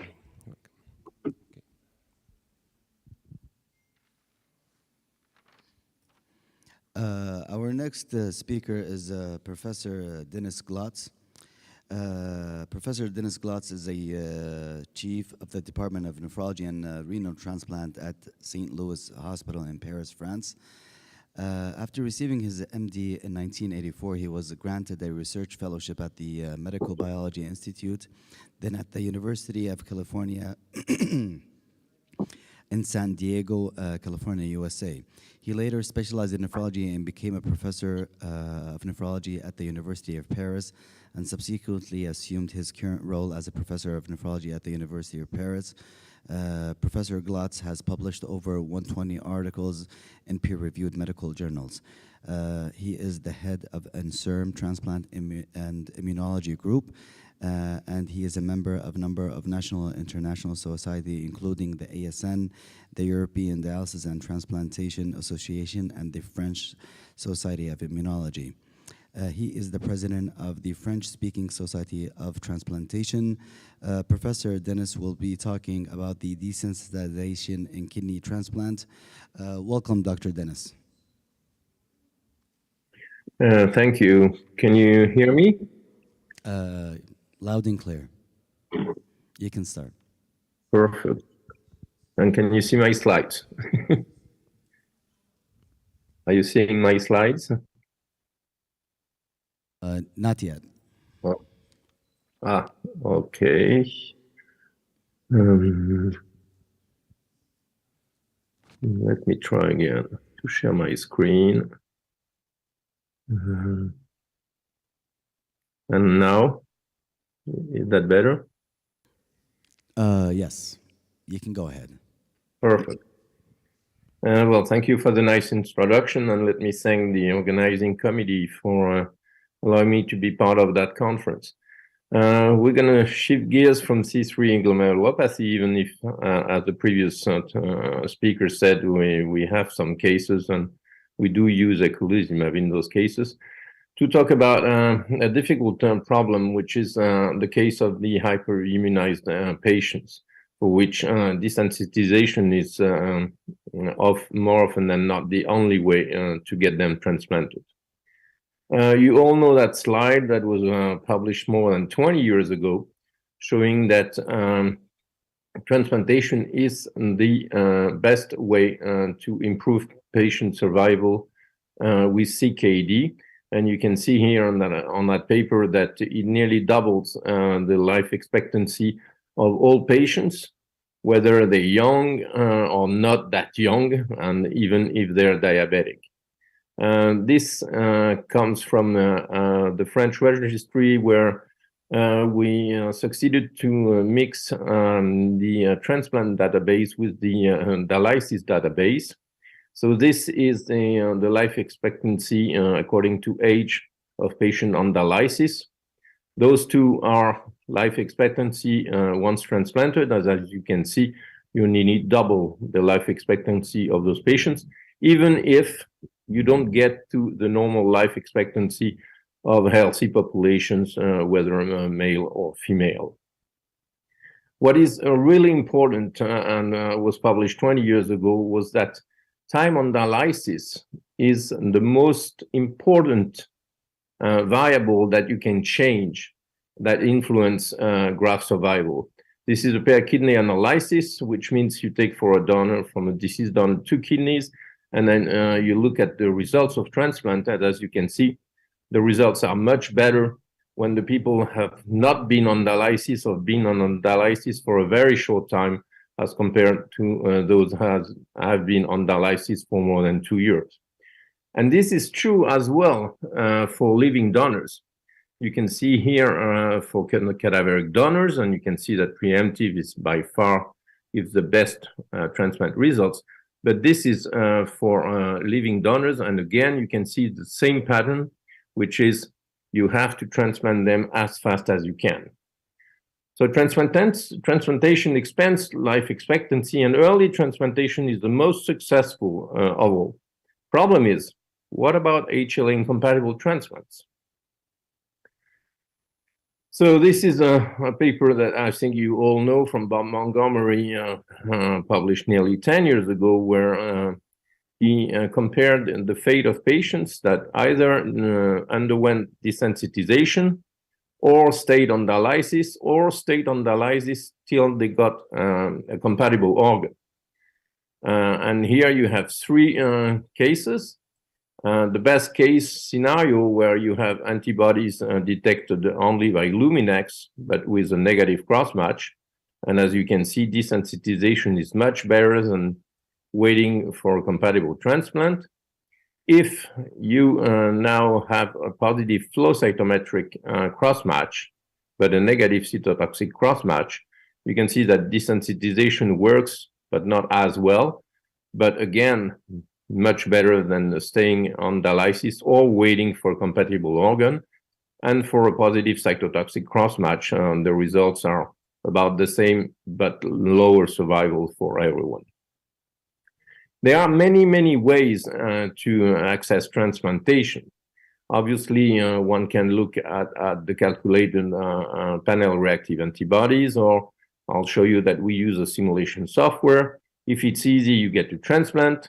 If it's difficult, you have 2 cases. If you have a living donor, there you have a number of options: high-risk transplantation, ABO-incompatible transplantation, paired kidney exchange, or desensitization. For patients waiting for a deceased donor, you're limited to high-risk transplantation, acceptable mismatches program, or desensitization. So you can see that desensitization can be used for living as well as for deceased donors.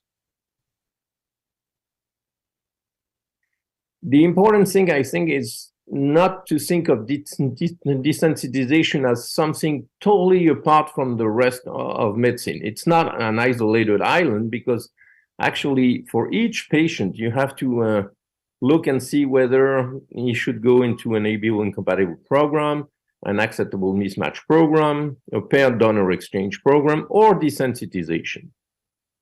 And I think the best example of the fact that you have to consider all options come from Doris Segev, that looked at the way you could use either desensitization or kidney paired exchange, or both in cases.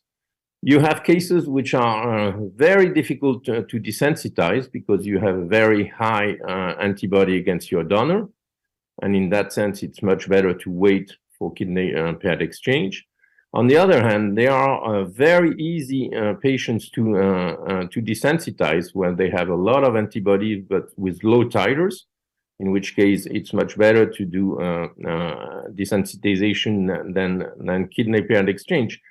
And from some patients, you can use a combination of kidney paired exchange and desensitization. That is, through kidney paired exchange, you try to find a kidney against which the antibody levels are low, which will allow you to have a successful desensitization.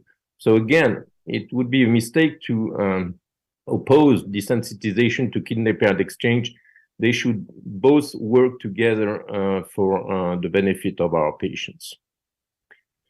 So our problem is what happens when you transplant kidneys to sensitized patients. Well, obviously, if you just wait for a compatible kidney, you have very long waiting times, and from time to time, no transplant at all. But on the other hand, if you transplant against an antibody, you have a problem of efficiency, looking at graft survival, occurrence of antibody-mediated rejection, more immunosuppression, and a high risk. And the constraints, obviously, that we all know are organ scarcity everywhere in the world. We need more organs than we have, and then logistical and financial characteristics. So the way to transplant is obviously to avoid immunological conflict, and if impossible, to minimize it. And this is a very simple slide. You can look at current or remote sera from 6 months, 1 year, or 5 years ago of the patient. The most difficult hurdle is a positive cytotoxic cross-match on the current serum, and then a flow cross-match with a positive with cytotoxic negative, or just the presence of antibodies through Luminex technology. And this can be either on the current or on the remote serum. So you got 6 different cases with different difficulties. So what we do in our unit is we're lucky enough to have a simulation software, which I'll show you. If a transplant is likely, we just wait. If not, we look at some priority programs. If it's impossible, then we look whether we can do an ABO incompatible transplant or acceptable mismatch transplant. And if everything fails, and then only if everything fails, we go for desensitization. So how can you estimate the chances of transplant? Well, it was quite simple, actually. What we did is we constructed a database of all French donors of the last 5 years. So you're looking at something like 6,000 donors. We enter the patient's immunological characteristics, and we look at the possible numbers of donors and estimate the competition, because obviously lots of people are waiting for a kidney transplant. So this is how it looks. You enter all the characteristics of your patients, and here you can see that there was no kidney with 0 mismatch, no kidney with 1 mismatch, no kidney with 2 mismatch, and so on and so forth. You had 2 kidneys with 4 mismatches and 1 more with 5 mismatches. So you had only 4 kidneys possible with an incompatible graft rate of more than 95%. But the important thing is that our current allocation rules make it that it's very difficult to have a kidney with more than 3 mismatches. So access to transplant for that patient is just 0. So every night on national database, you recalculate the access to transplant, and you can see here, for example, for that patient, that there is absolutely no hope and no compatible donors at all. So what we do is when we look at our patients on our waiting list, we look at the non-sensitized, which we transplant, the moderately sensitized, which we transplant most of the time, and if they're very highly sensitized, then we use that simulation model, because PRA is not enough to know whether a patient can get a transplant or not. And actually, we found that about half of our highly sensitized patients had a decent flow of donors, which we decided was more than 15 donors over 5 years, and then we just wait. But for some patients, there were absolutely no donors, and then you have two solutions. You let them wait for the phone call that will never arrive, or you try to transplant them with a higher immunological risk. And what we did is you usually calculate your PRA over an MFI of 1,000. And what we did is we looked at a different PRA, which is the 3,000 PRA. And if the 3,000 CPRA is low, then we transplant with prophylaxis of antibody-mediated rejection. And if not, then we desensitize. And the advantage of that technique is to limit the number of patients that will undergo desensitization, because it's a highly expensive, time-consuming process, which should be left only for those patients that cannot get a transplant in another setting. So how do you define what is possible or not? Well, we all know that presence or absence of antibody is not enough. So we have to decide which level of antibody is really dangerous. And you can rely on this for on two tools, the flow cross-match and the solid phase assays like ELISA and now Luminex technology. So for example, what we showed a long time ago was that obviously if you transplant people with pre-existing anti-donor antibody, the graft survival is not as good. But what was surprising to us is that if those patients do not experience antibody-mediated rejection, they have excellent graft survival, similar to those without antibodies. As for the flow cross-match, there have been hundreds of papers in the literature. Let's say that the general consensus would be more rejection, but it is unclear that they have less graft survival on long follow-up. So how can you decide which threshold is yours? Well, first you have to talk with your laboratory, because the same serum tested in St. Louis or in Riyadh or in Los Angeles will give different results, unfortunately. For example, this is the Mayo Clinic experience, and their cutoff is obviously 5,000. In our population, our cutoff was 3,000, as you can see. No antibodies or less than 3,000 gives you excellent results. More than 3,000 or even more, 6,000 gives you bad results. Now, what should you do? That kind of high-risk transplantation depends on your team. You can see here in a survey that there were 70% of US teams that would do immunized patients against which there will be just an antibody detected by Luminex, but with negative cross-match. But only 50% of the centers would transplant a patient against a positive flow cross-match, and only 20 against cytotoxic cross-match. And in France, out of 43 transplant centers, there's only 4 that have HLA-compatible programs. Why? Well, first, you need desire to do so. You need manpower, because that takes a lot of time. And you need a number of necessary tools. You need to be able to have your antibody tested real fast in less than 48 hours. You need to be able to get histology results with C40 staining, and you need the tools, plasmapheresis, rituximab, and IVIG. How do you choose the desensitization regimen? Well, you have a number of possibilities: high-dose IVIG, combination of IVIG and plasmapheresis, rituximab with or without IVIG, bortezomib, and the new drugs, eculizumab or IDES, and obviously in the future, antibodies against B-cell like BAFF or TACI. We started our study on desensitization with a high-dose IVIG with pretty much decent results, with negativation of cytotoxic cross-match and a decent graft survival.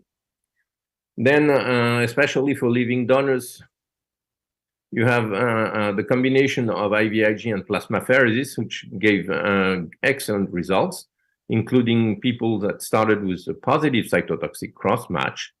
But obviously, this is only for people that have a living donor, because you can not go on and on plasmapheresis for months and months waiting for a kidney. Stan Jordan developed a technique mixing IVIG and rituximab with pretty good results. Unfortunately, we had high hopes for bortezomib, proteasome inhibitor, and in vitro, there was a fantastic reduction in the synthesis of anti-HLA antibodies in the B cell in the laboratory. But unfortunately, when it was tried on patients, the results were not that good. And the conclusion was that we still think that the combination of plasmapheresis and IVIG or high-dose IVIG alone are the backbone desensitization therapy. The value of adding rituximab is still debated, even if most data show that it doesn't bring much. But unfortunately, we have new agents. One of those agents is the use of anti-complement drugs, and it's a totally different concept. The principle is not to get rid of the antibody. The principle is to render this antibody totally harmless. Just like, for example, you don't stop the rain, but you protect yourself from the rain. And that was pioneered by Mark Stegel more than 10 years ago now. And what they did using that eculizumab trial, which they used vast quantities, is that out of 26 patients all immunized against their donor, they could transplant them all and had only 2 rejections, as compared with an historical group of similar patients, which had a nearly 50% rate of antibody-mediated rejection. But this was a very, very heavy protocol, as you can see, with a number of injections of eculizumab, which means that it was very, very expensive. We started a protocol trying to minimize the dose of eculizumab with a number of investigators. And we managed to treat 80 patients, as you can see, all obviously immunized against their donor, with a very decent result. As you can see, we had only 10 and 12% failure rate at 9 weeks and 18%. So that's more than 80% survival at 1 year in those patients immunized against their donor. So the patient survival was absolutely excellent. Graft survival was pretty good, and renal function was decent, not perfect, as you can see, 1.8 milligrams of creatinine, but clearly decent. What we have tried to see is whether those anti-complement agents were indicated in every transplantation. And what we showed here in a subsequent analysis is that if you look at the characteristics of the antibodies, the complement inhibitor works very nicely on patients that have complement activating antibodies, which is kind of logical, and doesn't work that well if in the test tubes your antibodies are not activating complement. And that seems more than reasonable and tells you that if you phenotype well your patients, then you might find the right drug to use. There are other complement inhibitors that have been tried. There's a number of C1 inhibitor study, just like this one in again, Stanley Jordan's group in Los Angeles. There's a very promising drug called tocilizumab, which is an anti-IL-6.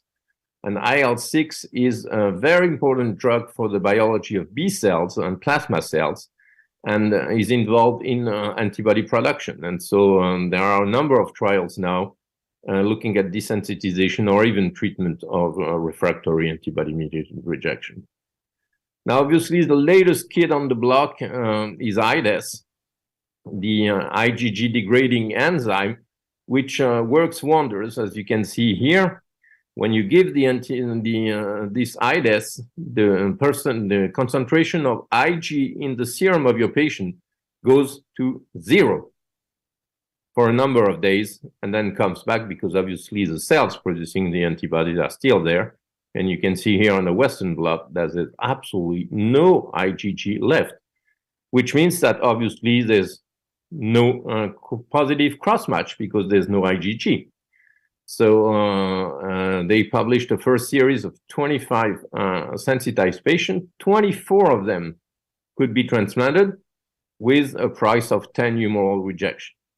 The problem with that drug is that first, it's not a great idea to have a patient without any antibody for infectious reason.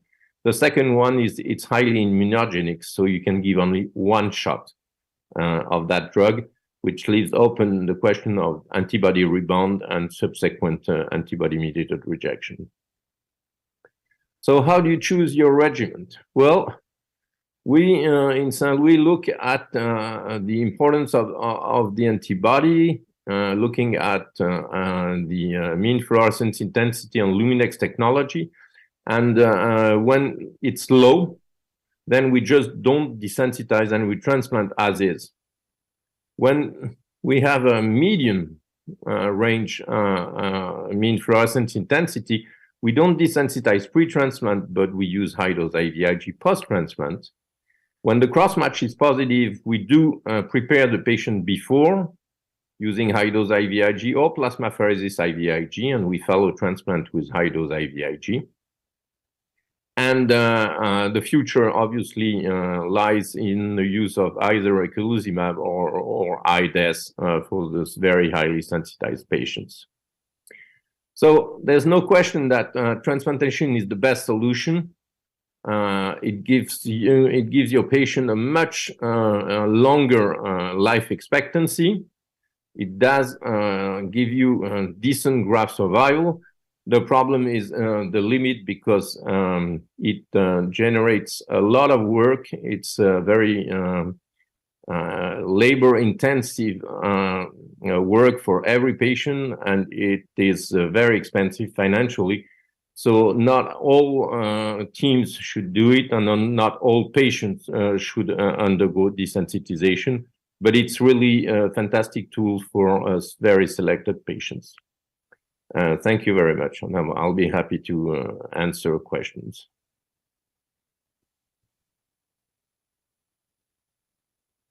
I would like to thank you, Professor Glotz, for this excellent lecture. We'll go to our audience for any questions.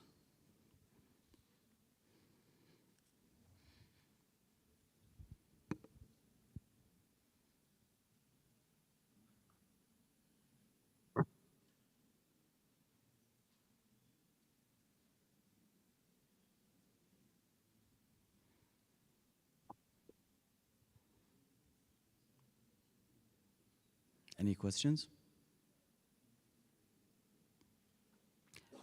Thank you, Professor Glotz, for your time, and hopefully to see you in the future. Thank you. Okay, thank you so much. Bye-bye. Bye-bye.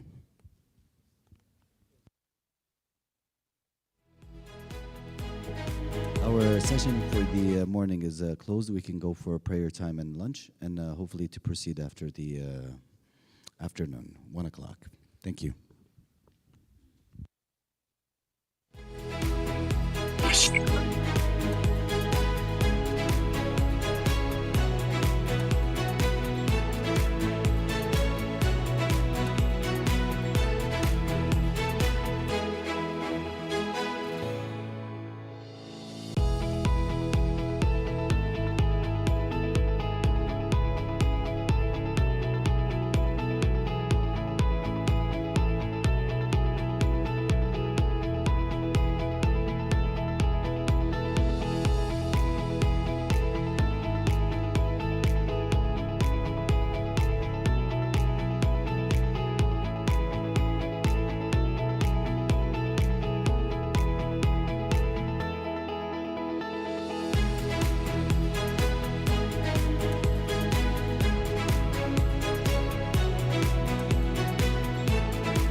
Bismillah ar-Rahman ar-Rahim. It is my pleasure, Muhammad Al-Maghrabi, pediatric nephrologist from King Fahd Specialist Dammam, and Dr. Muhammad Al-Ghanim, adult nephrologist from King Saudi University in Riyadh, to start the first session in the afternoon in the third day of Saudi Nephrology Conference. I hope that valuable lectures will be presented, inshallah, bi'idhnillah, with a great benefits. And our first speakers, it gives me a great pleasure to present Prof. Bim Valentijn in Maastricht University, Department of Health Research and Research. Prof. Bim will present value-based integrated renal care. Enjoy the talk. It's your time. Welcome.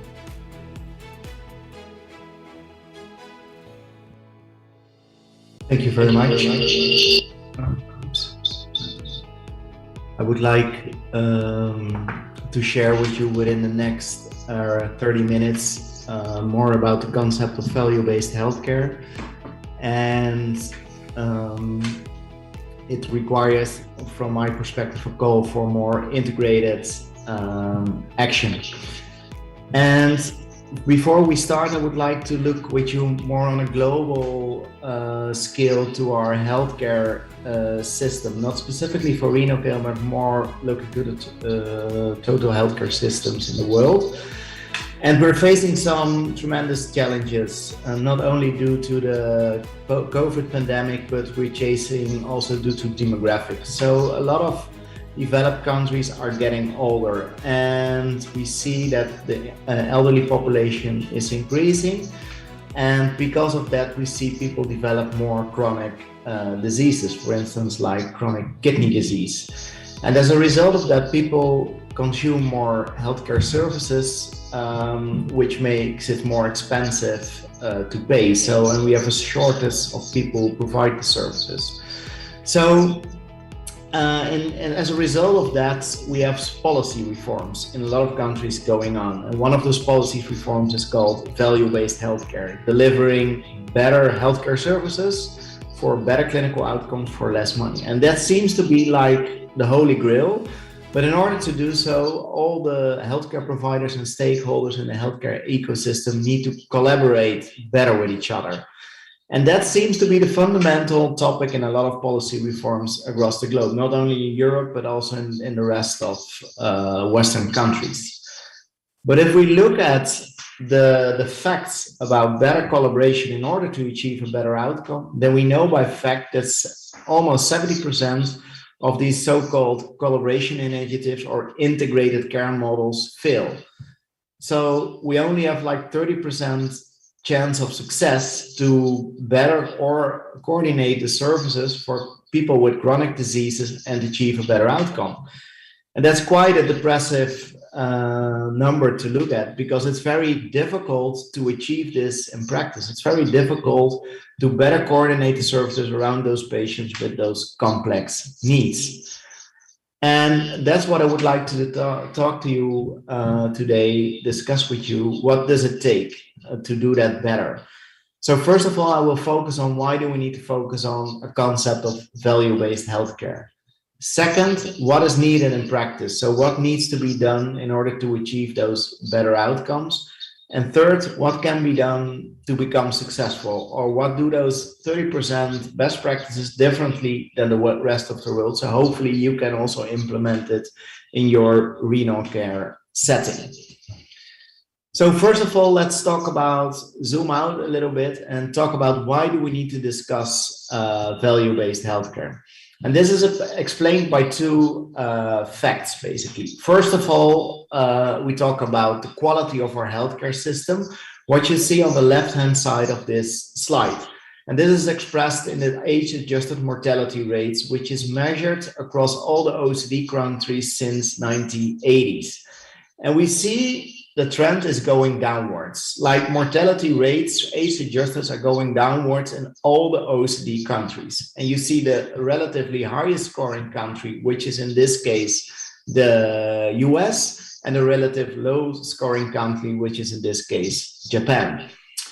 But on the other, so you could say somehow that over years, the quality of our healthcare system is improving. So mortality is the highest ranked outcome indicator. And if we look for other outcome indicators, we see on average that quality over the years is improving in well-developed countries. But on the other hand side, we also look at costs. So what do we spend at healthcare as a percentage of our gross domestic product, which is also measured since 1970 up to 2018. And we also see a lot of variation on the right-hand side of this slides across countries. So the US spending relatively the most of its annual global budget on healthcare, and Greece relatively the less. So this raises a lot of questions. So the first of all, and that's why we need to talk about the concept of value-based healthcare, is there a link between quality on the one hand side and costs on the right hand side? And this is expressed in so-called global healthcare efficiency scores. And we use globally 4 of these indicators. And this is one I show you. Why do I show this one? Because it has like a population correction for all the 60 OECD countries where we can measure this. And what do we look at it? Where do we look at? Here we look at an index score which measures the health outcomes, so mortality and a lot of other indicators expressed the value it creates by invested dollar. So we look at for the efficiency of our healthcare system. So each dollar spent, how much health do we gain in those countries? And what we see on the left-hand side are the best healthcare systems gaining the most health outcomes per invested dollar.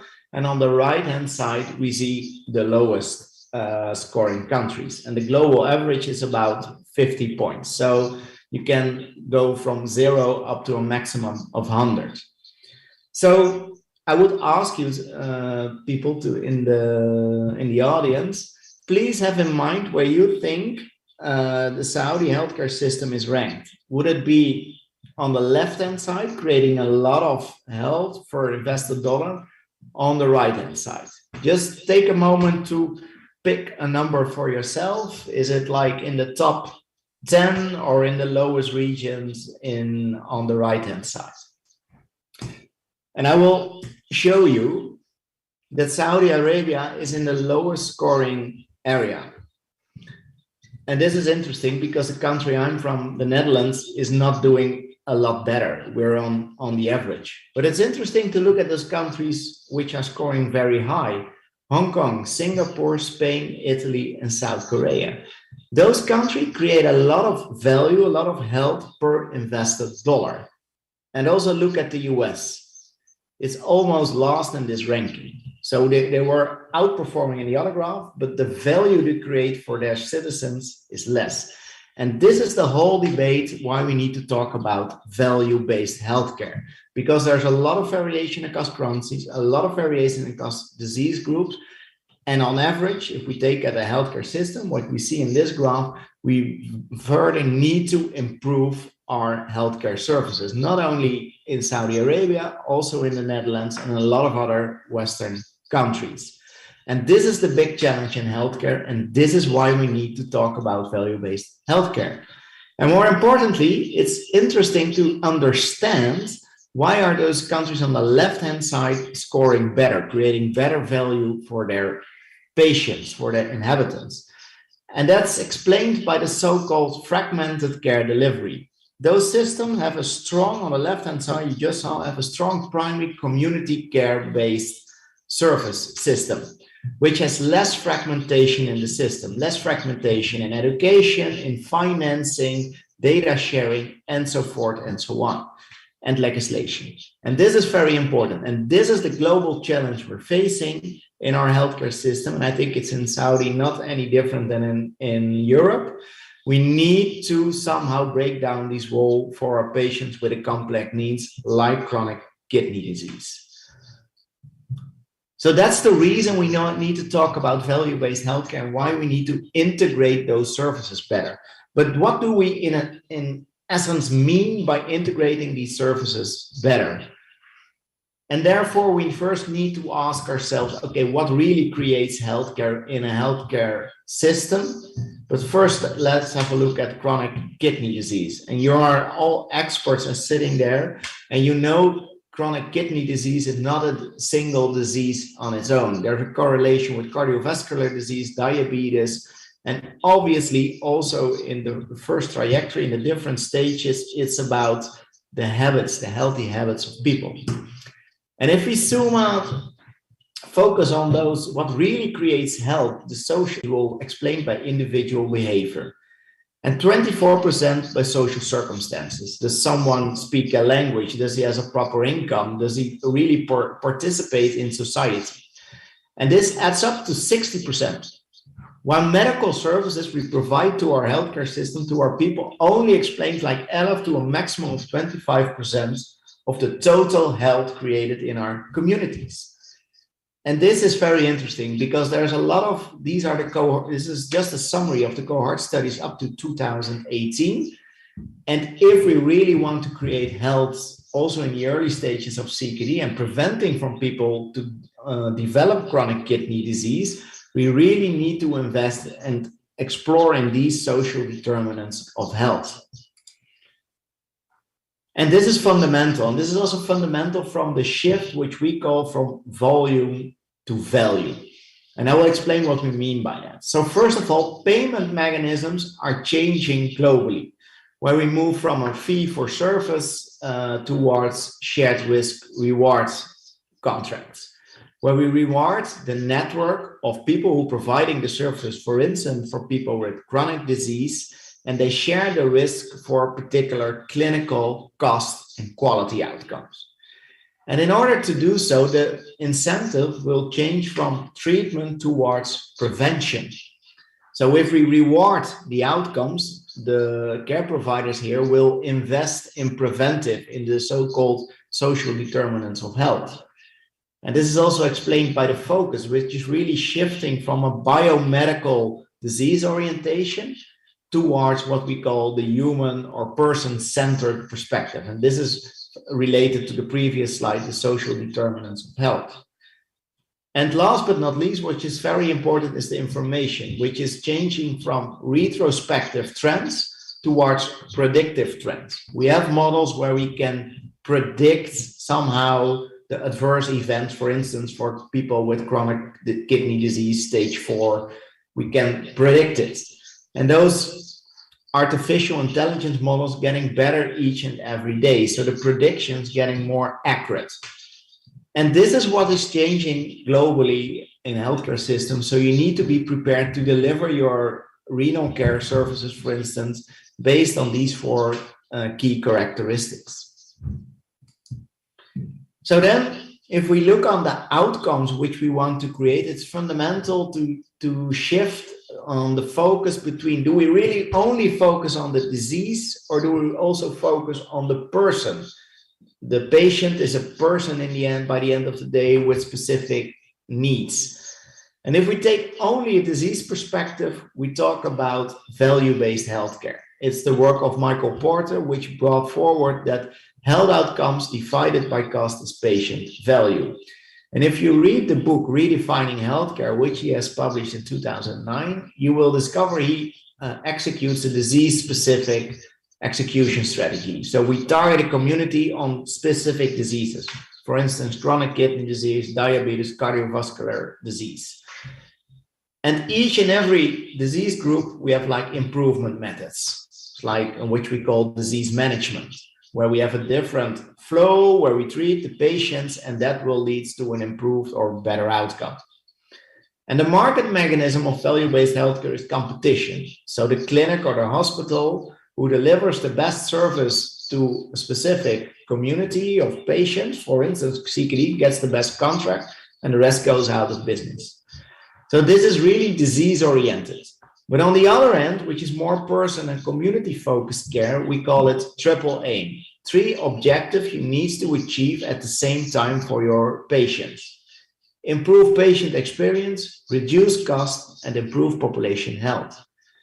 And this is more a person-focused approach, where you reach out to the entire community and don't disturb them by different diseases. No, it's a more holistic approach looking at those patients.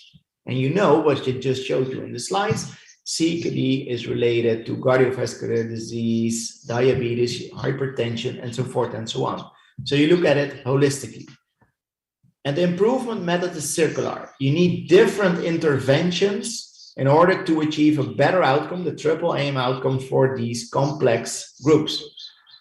And the market mechanism is collaboration. No one can achieve the better outcome on its own. It needs to be in collaboration. And the interesting thing is that here we talk about a chain, and this is what we call a network, a care network. And this is the most difficult to achieve, but might be the most important strategy to choose for your CKD population. And what do we mean by those networks? There are different networks in the system, and I will explain you. And now we understand the complexity of achieving a better outcome or better value for a patient. So here are the costs, the health outcomes, and the quality outcomes, or explained by the triple aim. And we have different layers in our systems in order to achieve those outcomes where we need to collaborate. So first of all, we need to collaborate at the patient level, which we call the patient network. It's the interaction between you as a care provider with the patient. And we think about an intervention like self-management support. But that's not enough, because we know globally the population of people with chronic kidney disease is rising. So as different care providers, like the nephrologist, the nurse, the cardiologist, they need to coordinate to provide really good services for those patients. And that's what you do at the professional network. And there we talk about case management and multidisciplinary care. But you're not there. The organizations also need to organize it. So, and that's what we call an organizational network. So the different organizations like the renal clinic, the hospital, the primary care facility, they all need to collaborate together. A managed care program and interoperable electronic health records are examples of interventions you organize at the organization level. And last but not least, we have our system network, and that's the laws and legislations that make or break any form of cooperation or care coordination at those other different levels. And an outcome-based payment model, as I just showed, is what we typically organize at a system level. It's like a policy which you put in place. So let's have a look at how this works for renal care. Do we have evidence that these kind of models really achieve a better outcome for people with chronic kidney disease? And what we did in 2018, we run a systematic review and a meta-analysis where we tried to find all the trials that were out there and look at for those value-based renal care models and what did they do in practice. And interestingly enough, we could find 14 trials. It's not a lot because we have way more evidence for other disease groups, but nevertheless, we found that the majority of those models implemented some kind of self-management support combined with case management and multidisciplinary care. But nothing was reported about managed care programs or interoperable electronic health record or any payment reforms in those countries. So that they were all what I call single component value-based care models. But nevertheless, they had a positive effect for people with chronic kidney disease on mortality and quality of life. The effect was moderate, so to say, but we also find some positive trends regards hospitalization, eGFR rates, RRT, and control blood pressure. RRT is renal replacement therapy, as you know. So we found some evidence that this really improves the outcomes for people, a cohort of people with chronic kidney disease stages. But we also have to, as you can see here, the level of evidence was quite limited, and they were only focused, as you also can see here, on single disease intervention. We could not find any trial which focused really here on the organization level. Well, if we look for heart failure and diabetes type 2, we have way more evidence that indeed, if the combination of these interventions have a tremendous effect on your clinical health and cost outcomes also. And the same applies for heart failure. So you can look up those references, and there's a lot of evidence that it indeed creates value for your patients. So what does this tell us? So what to sum up some and give you some practical tips or advice, lessons learned. So here you see the countries where we study those various integrated care model, and one of our largest cohorts we're running is looking into chronic kidney disease, where we measure the patient experience and all those different, the provider experience of integrated care. And I will summarize what I think are the key features in order to achieve those models in practice, which you can hopefully use in practice. And these are the so-called lessons learned. So first of all, at the patient level, it's very important, and I call it like better safe than sorry, where we use risk stratification models in order to screen the people at risk for a chronic disease in the local communities. And we have like disease-specific risk stratification models for CKD, which I think you're all familiar with. But the trick is, because it's related to diabetes type 2, cardiovascular disease, unhealthy habits, early age, to prevent it in an early stage. And we're now developing artificial intelligence risk stratification models where we can know that up front and intervene earlier from a primary care perspective, community perspective. And this is very important, and this is the first step for a sustainable value-based care model. The second step at the professional, at the care provider level is shared accountability. Shared accountability across the nephrologist, the cardiologist, the nurse, the GP, and all the disciplinaries involved. So what's internationally lacking is a so-called guideline for multimorbidity for people with CKD, for instance. And you need to have this to coordinate the interdisciplinary service delivery. So focus on this multimorbidity and develop your guidelines accordingly, which is very important. And at the organization level, so the alignment between the hospital, the dialysis clinic, and the GP practice, it's very important to consider how you want to innovate. Do you want to innovate, renovate, or being remediated? And if you want to really innovate, you have to invest and explore the new revenue models for these so-called value-based renal care models. And you should not focus on a single disease business case. No, the challenge is to focus on an integrated health case. So show how much health is created by this integrated approach. And the fourth recommendation is pay for quality and health. Incentivize the trinity of health, quality, and cost, which is really important that you really incentivize as the policymakers, as a request for the policymaker, incentivize the better outcomes for the care providers. So you incentivize the right behavior and right outcomes. And this is often lacking in a lot of healthcare systems. And that's why we don't see these models really established in practice. And last but not least, it requires other behavior, which I call network leadership. So don't forget about the soft skill and competence to learn and develop these care models. It requires collaboration. And to be honest, we're not all educated the way we really could collaborate across our own barriers, across our own clinics to really deliver the true value to our patient groups. So this is a summary. I hope it is helpful for you to deliver those kind of and develop these, implement these models in Saudi. And I think, and that's my final closing remark, that if you organize your healthcare service a bit more like the rainbow I just showed you, I'm convinced you will be able to deliver more value to your renal care patients. And there's a lot of evidence in order to do so. And hopefully this will help you in order to achieve those better outcomes together. Thank you very much for the invitation. It's a great honor to give you this speech. And if there are any questions, please feel free to ask. Thanks a lot, Prof. Valentin. It's really a value-based time to spend it with you and listening to this overview of the value base of practice. We have one or two questions.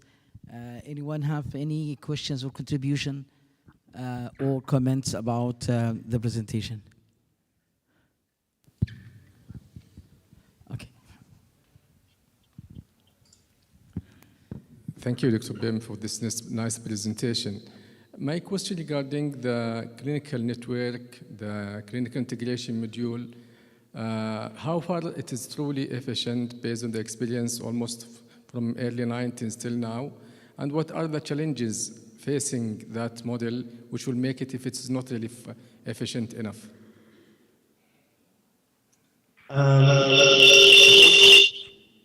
Sorry.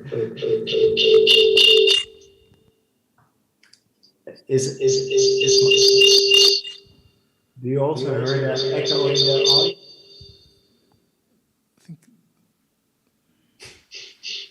Go ahead. There's an echo, but go ahead now. Yes. Thank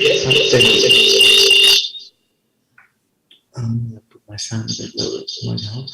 Well, to summarize, I think the evidence up to now, if you look for renal care particularly compared to other disease areas, it's regarding these value-based care models and especially the interventions. It's just starting, it's developing, and I think the hardest part to implement at this moment is the lack of proper policy and payment schemes in place. And also the third topic is the sharing of clinical information across different care providers involved around those patients. And I think those are Prof, can you close or off the mics for a little bit? Countries at the moment. Sorry? Can you off the mics, your own mics, because it's causing a lot of echoing. Can you close your mic? Okay. Second. Is there any instruction from the speaker of the laptop? You can open the mic and lock the speaker of the laptop. Yes. Is this better? Yeah. Okay. Really? You can continue as it is. No problem. We'll see. There's a problem with the speaker of laptop if it's open. Yeah, my mic is open. You need to open the computer mic. Sorry, you need to open the computer mic. Okay? Yes. I can shut down my sound. Is it better for you now? Now it's quite better. You can continue, no problem. Okay. So, yeah. Okay. Did you got my previous answer? Can you repeat it in a brief? Yes. So, in terms of evidence for these value-based models in renal care, we're just developing compared to other disease groups. So I think it's good to look at the literature for diabetes type 2 or cardiovascular risk management, for instance. And if you see the biggest barriers of developing or implementing these models in practice is the lack of outcome-based payment schemes, also legislation around it. So the clinical guidelines are lacking globally. And the third barrier is the sharing of data across the different care providers, across patients, which is really needed in order to get all the risk and effectiveness insight in practice. And I think those are the three main barriers in all the countries we have been studying so far. Okay, thank you. And I have a comments and I have very quick questions, because nowadays, as we are all observe that there is advanced technologies and many people talking about artificial intelligence. we observe that most of the companies, especially the dialysis companies, focusing in the utilizing the value-based terminologies and mechanisms into the only first two level, the patient level and the focus population level, like predictions of outcome of anemia, chronic kidney disease issues, but no one at all talking about organizational level, institutional level, organizational level, and system level. Now, let us talk about, say, limitations of resources, or you need a point to start a value-based practice in order to control this increasing number of CKD burden. Is it a good thinking to go with the directions of the artificial intelligence and advanced technology in order to implement value-based in integrated renal care? Thank you. That's a good question, Vicky.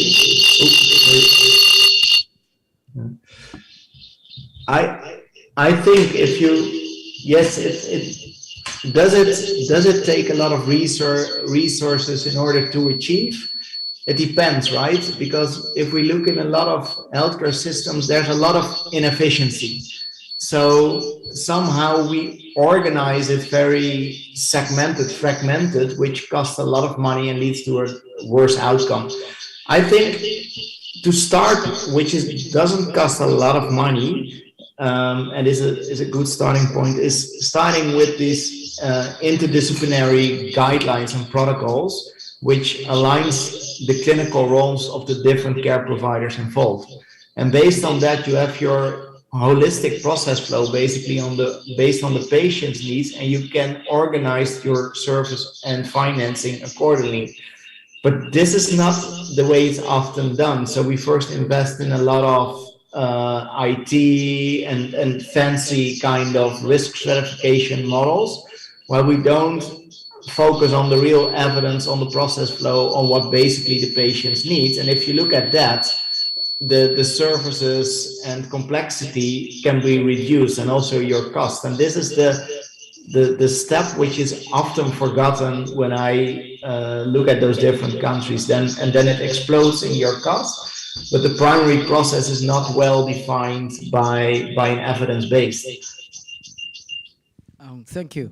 I think we should conclude at this level our lectures with our Prof. Bim Valentijn, with a great thanks to him for his very valuable lecture. So the Thank you very lecture much. is going to be by Dr. Abdurrahman Hawsawi, who's a senior nephrologist, consultant nephrologist and kidney transplant physician at MOH. I think he need no introduction. He's going to talk to us about privatization of renal services toward transformation.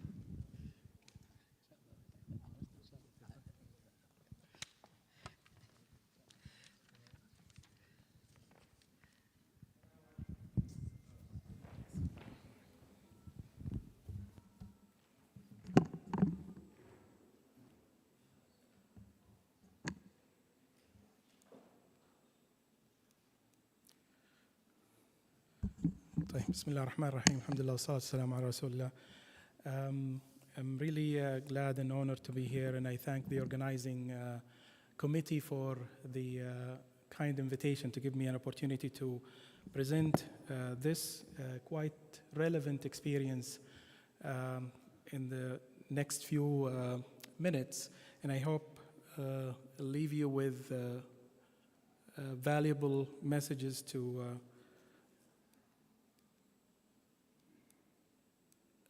leave you with valuable messages before I leave. But it seems that the slides are moving automatically. If we can go back.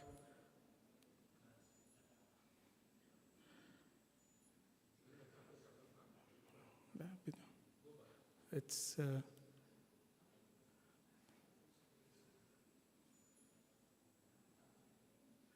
good.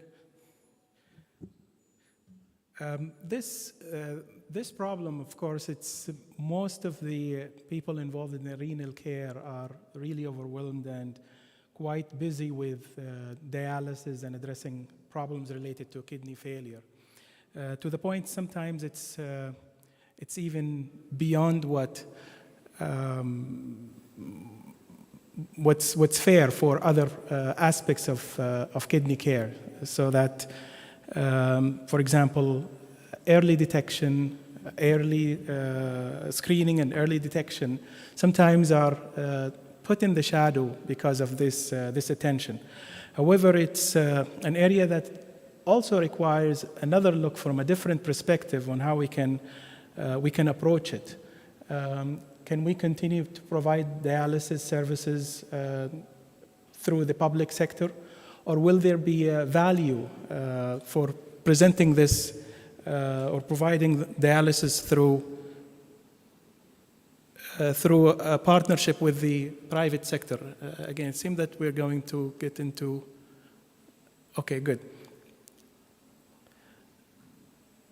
So if we look at the problems that the healthcare system faces, used to face and continues to face until the healthcare reform is enacted and is final and it's complete, is that there are a number of challenges that are facing people in different aspects.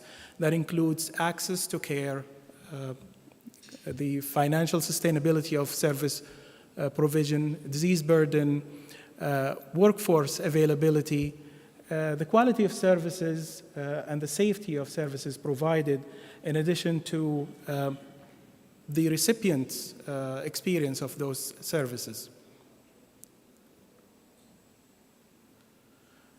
If we look at the different models for engaging the private sector to participate in delivering healthcare services, as you can see that the partnership can start from anywhere from purchasing different kinds of services provided by the private sector, all the way to transferring everything to the private sector with intermediary stages. It seems that currently the current program that I'm intending and planning and hoping to present to you falls somewhere close to the end of the spectrum, where the private sector provides services in partnership and collaboration with the public sector in long-term contracts that are 5 years or longer, and the majority of service delivery and resources are provided by the private sector. And we're also going to discuss whether there is a room to move to the end of the spectrum in terms of dialysis service provision.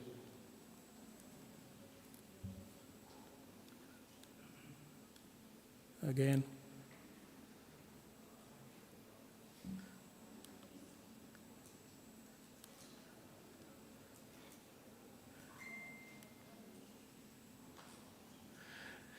This is a famous slide that we're probably all too familiar with, and it's relatively challenging and sometimes devastating to see that the number of dialysis population continues to grow back from the 90s all the way to 2021 with a rate of 7% per year increment.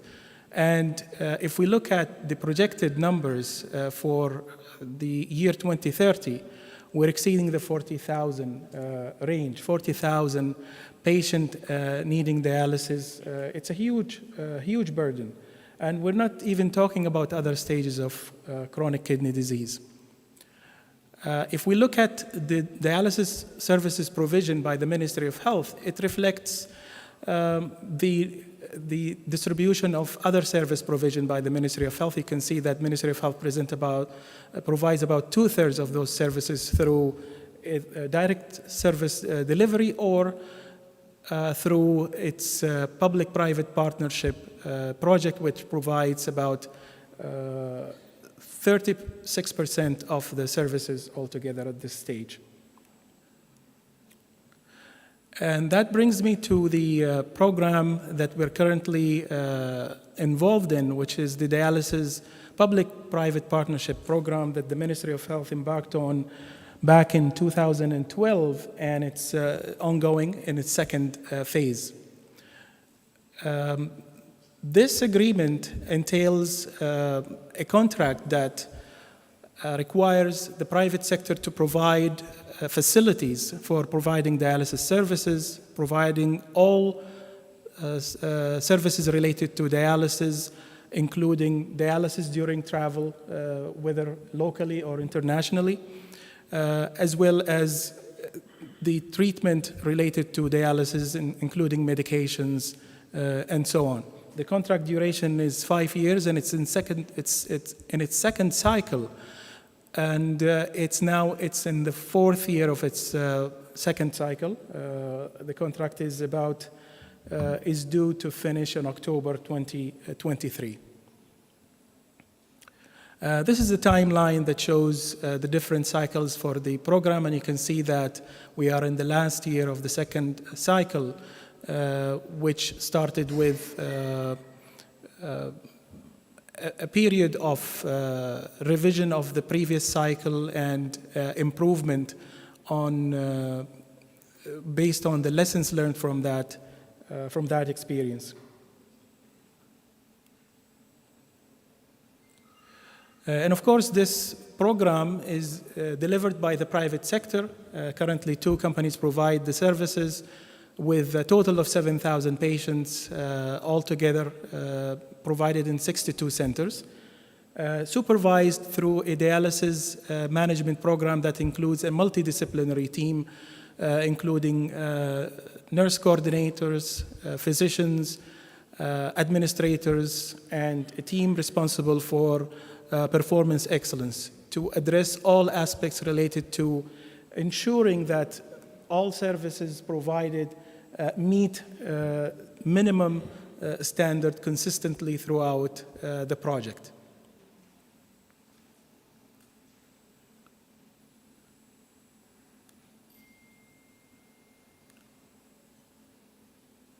I'm not sure if I skipped a slide. I skipped a slide, sorry.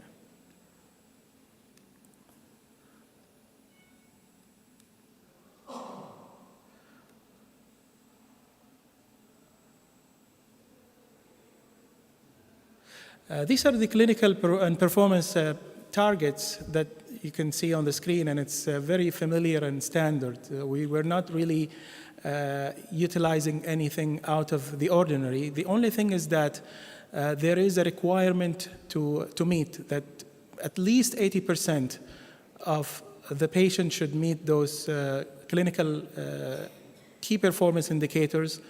And of course, those performance indicators started at 70% and gradually increased to the level that you see on the screen.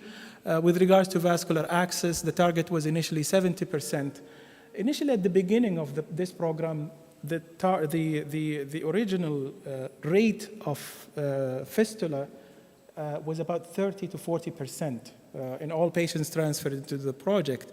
And now we're above 85% in the 7,000 patients.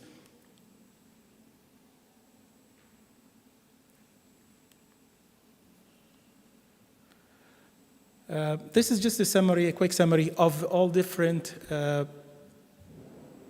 metrics and indicators that are measured other than the clinical indicators, during the assessment. It includes features relevant to facilities and for the services to make sure that there is an all-around insurance and assessment that services are provided as needed or as agreed on. In terms of staffing, we hear frequently that this project requires much more staffing than usually is provided in other global figures. But when we look at the numbers, it's really somewhere in the middle, where the current service coverage by nephrologist is at 27 per 1,000 dialysis patient, addressing or caring for over 7,000 patients. There is about 81 pharmacists, dietitians, and social workers covering all patients in the projects. And the nurses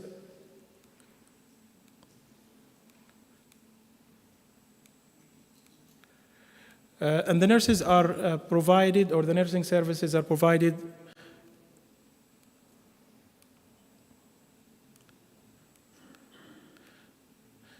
I'm not sure if we can move it through you because it's, can we go back one slide?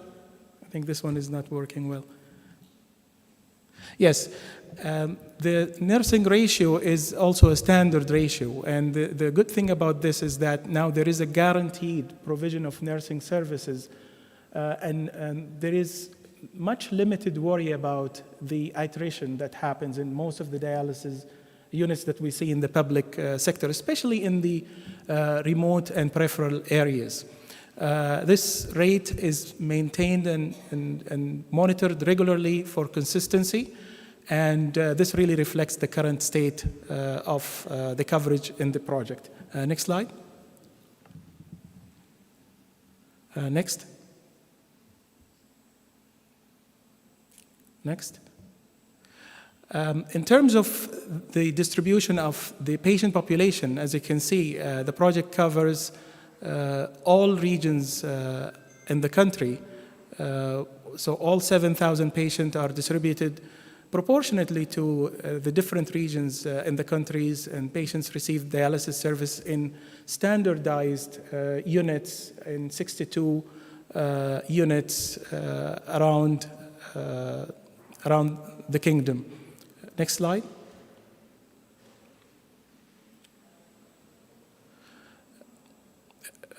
Back, please. A few words about disease burden. Of course, no one would expect dialysis service provision will affect the disease burden in our population. However, I'm glad to mention that currently there is a partnership with one of the providers, DaVita Healthcare, that is partnering with Ministry of Health at different clusters to provide or shed some light on the magnitude of the chronic kidney disease problem through a screening program that was started around 2 months ago. So hopefully in 3-4 months from now, for the first time, we will have good numbers that will give us ideas on the actual figures of chronic kidney disease in our population. So this is really a side benefit of such project, and I'm really glad to announce this, and hopefully within the next 2 months we will be looking at numbers that are produced from this amazing partnership and collaboration. Next slide. Next.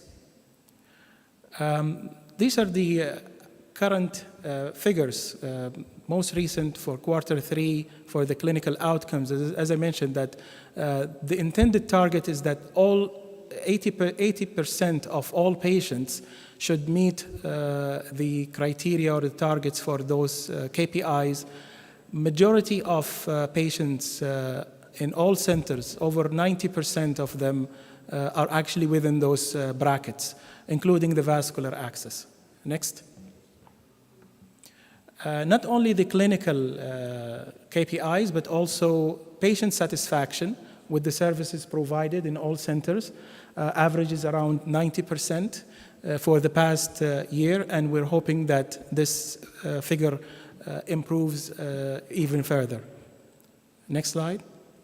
So this is the current state, and I think before we move to the next steps, I think one of the key lessons that were learned is that there is a room, a huge room. Probably I'm a bit biased being in this project for the past 8-9 years, but this partnership and collaboration is a good example that there is a place for partnership between the private and the public sector, provided that there is a clear criteria that are defined in advance, agreed upon, stated clearly in a contract, and managed through a dedicated team that is involved in day-to-day oversight of the project performance.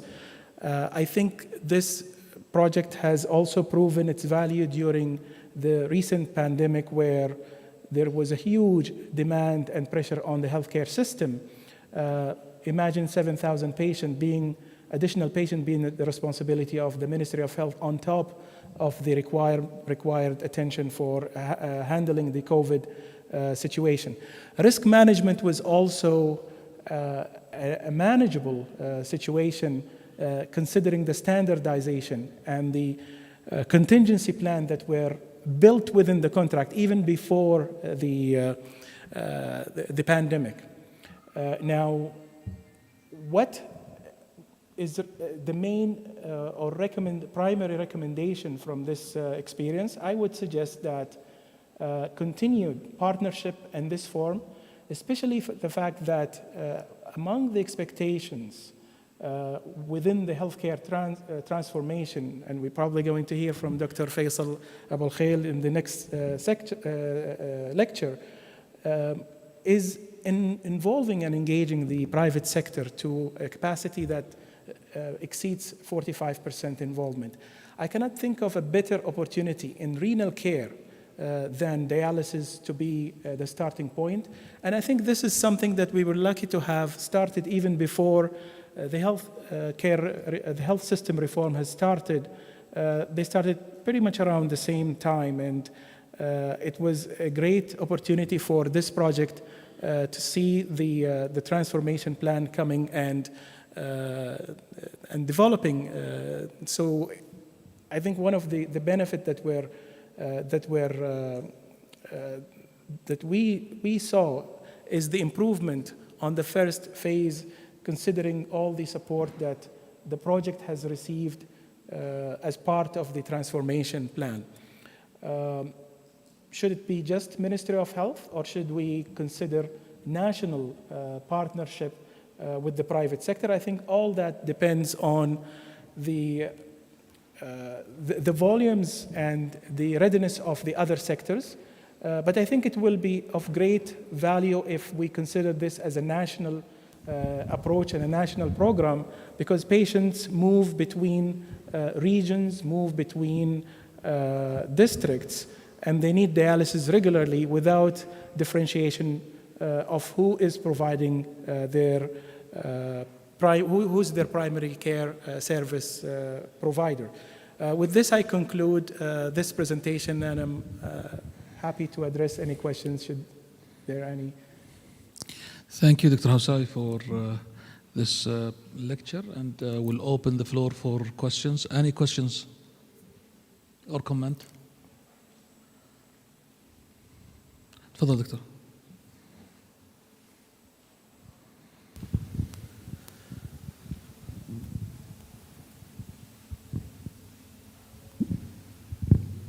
Thank you, Dr. Abdulrahman, for this really nice presentation.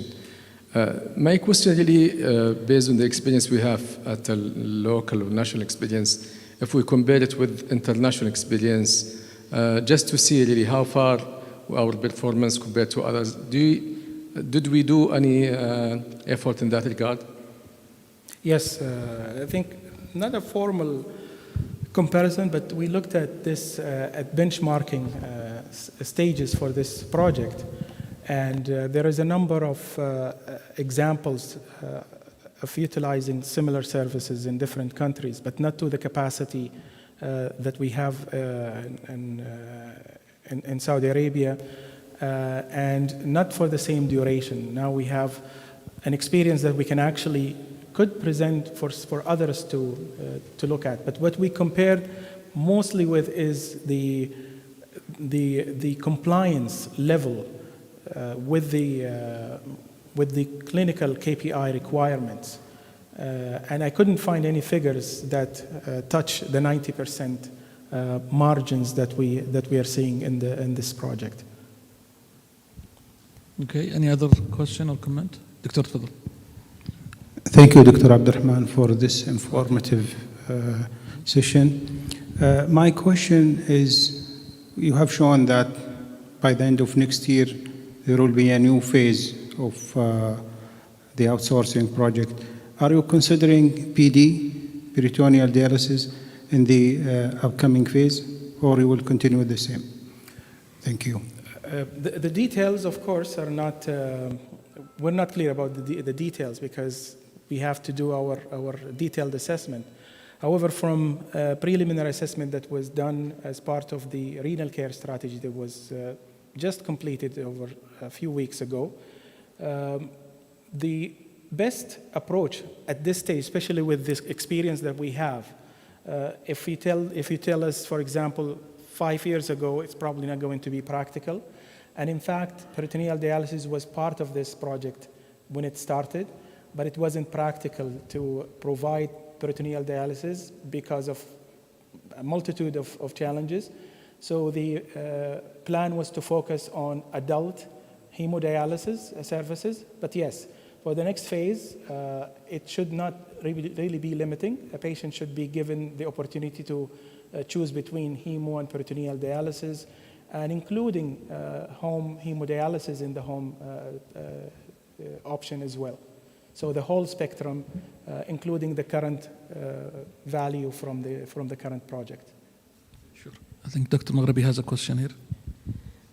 Thank you, Dr. Abdurrahman. One thing which is very important, what are the major lessons from the first cycle, and how would you get benefits of these lessons from the second cycle? And the second thing, you didn't talk at all about the cost as a value-based components, which is a very important because many people have comments about the cost and about the value-based issues in this project. What are the measures for the cycle 3 to minimize the cost, especially in the view of implementations of insurance that around 25 to 30% already insured, and the bill source will have already bill, and if it continues the same, there will be definitely a double payment at certain stage. Thank you. You're welcome. I think the cost issue can be summarized in one number, 2,000. I think that's the number to keep in mind. And 2,000 is the average cost of dialysis with the same features and criteria provided in this project if provided by the public sector, specifically by the Ministry of Health. This is much, much larger than the current price, which is pretty much the whole cost, except for the additional monitoring and oversight. So even in the current state, we can show clear cost reduction. Can we bring the prices even further down? I think opening the competition for opening the market for competition. One of the additional values that you can benefit from is the reduced prices. One of the big challenges that the public sector faces providing dialysis services nationally without focus on a specific metropolitan area is that you will be forced, no matter what you do, to be underutilized in many of your facilities. And that is one of the biggest challenges that we found. We actually have a study looking at this across all Ministry of Health facilities. And the biggest challenge is that majority of the facilities are at risk of underutilization. And the biggest driver for cost is the utilization of facilities. So if you're under 80% utilization, you're definitely running a higher cost. And we have the average number that I gave, the 2,000, is actually it's just an average.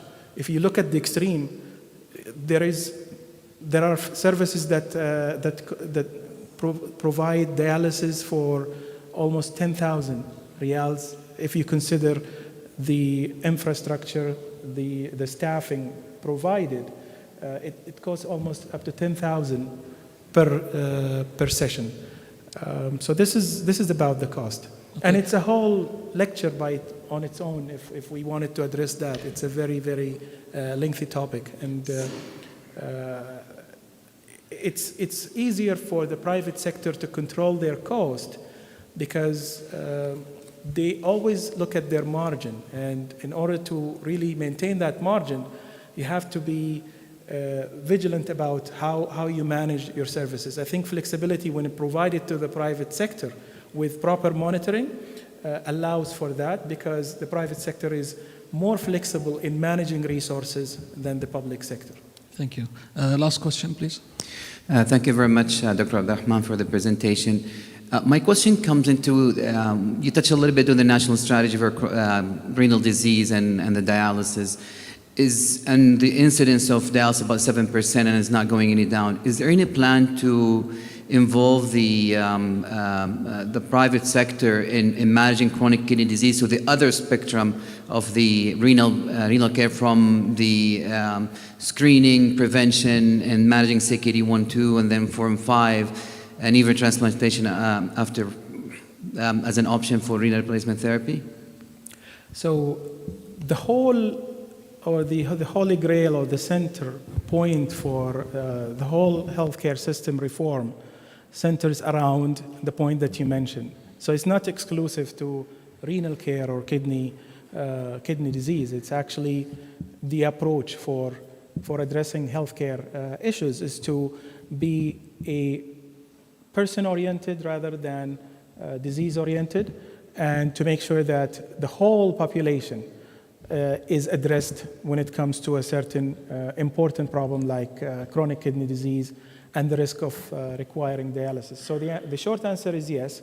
When it comes to the renal care strategy, that is exactly where it's heading, with main focus, at least 3 of the 5 goals address those components, where we need to really pay more attention on the early detection. We need to know what is actually the current prevalence rate of our chronic kidney disease. We're extrapolating and we're assuming that there is about 3.5 to 4 million in our population with chronic kidney disease, but these are all approximation. They could be much higher or much lower. We can't tell for sure until we have the screening. Awareness, addressing those problems at the level of the primary care closer to the public rather than in the secondary and tertiary care facilities. And by doing that, we're going to hopefully improve the care. The private sector role is best focused currently at dialysis, and eventually it will help with other areas. That doesn't say that it's not recommended, but there is a plan for expanding primary care, addressing chronic diseases. Kidney disease is not an exception. So this partnership, even though it provides dialysis, it will eventually impact the services, because now if you have all nephrologists busy with everything to do dialysis, now they're not that occupied, and you will free them for focus on those problems, and while making sure that the quality care is provided for those who need dialysis services. Okay, thank you, Dr. Abdurrahman. I think we'll have to move because of the time. Thank you very much. Thank you. So we'll move to our next speaker, Dr. Faisal Abul Khair, who is a consultant gastroenterologist and hepatologist at King Faisal Specialist Hospital and Research Center in Riyadh. He's going to talk to us about transformation and model of care.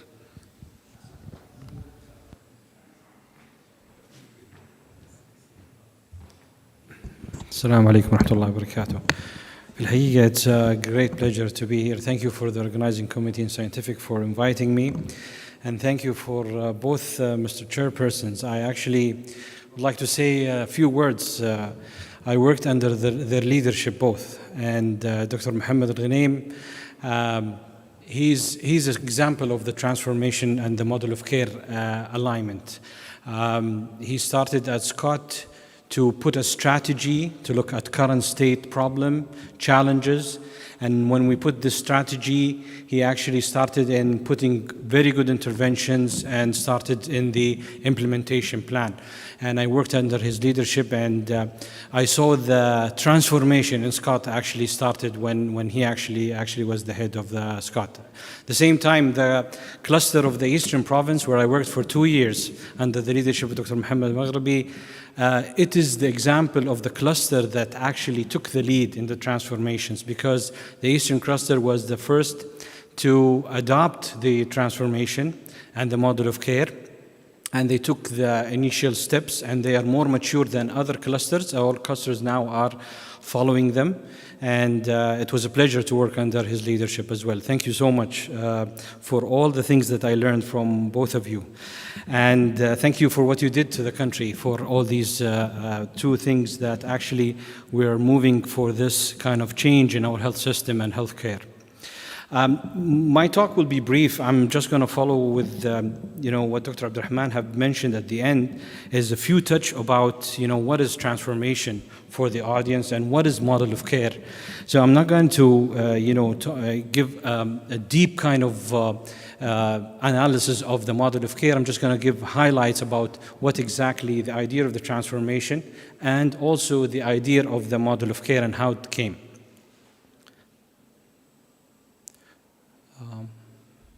Can we?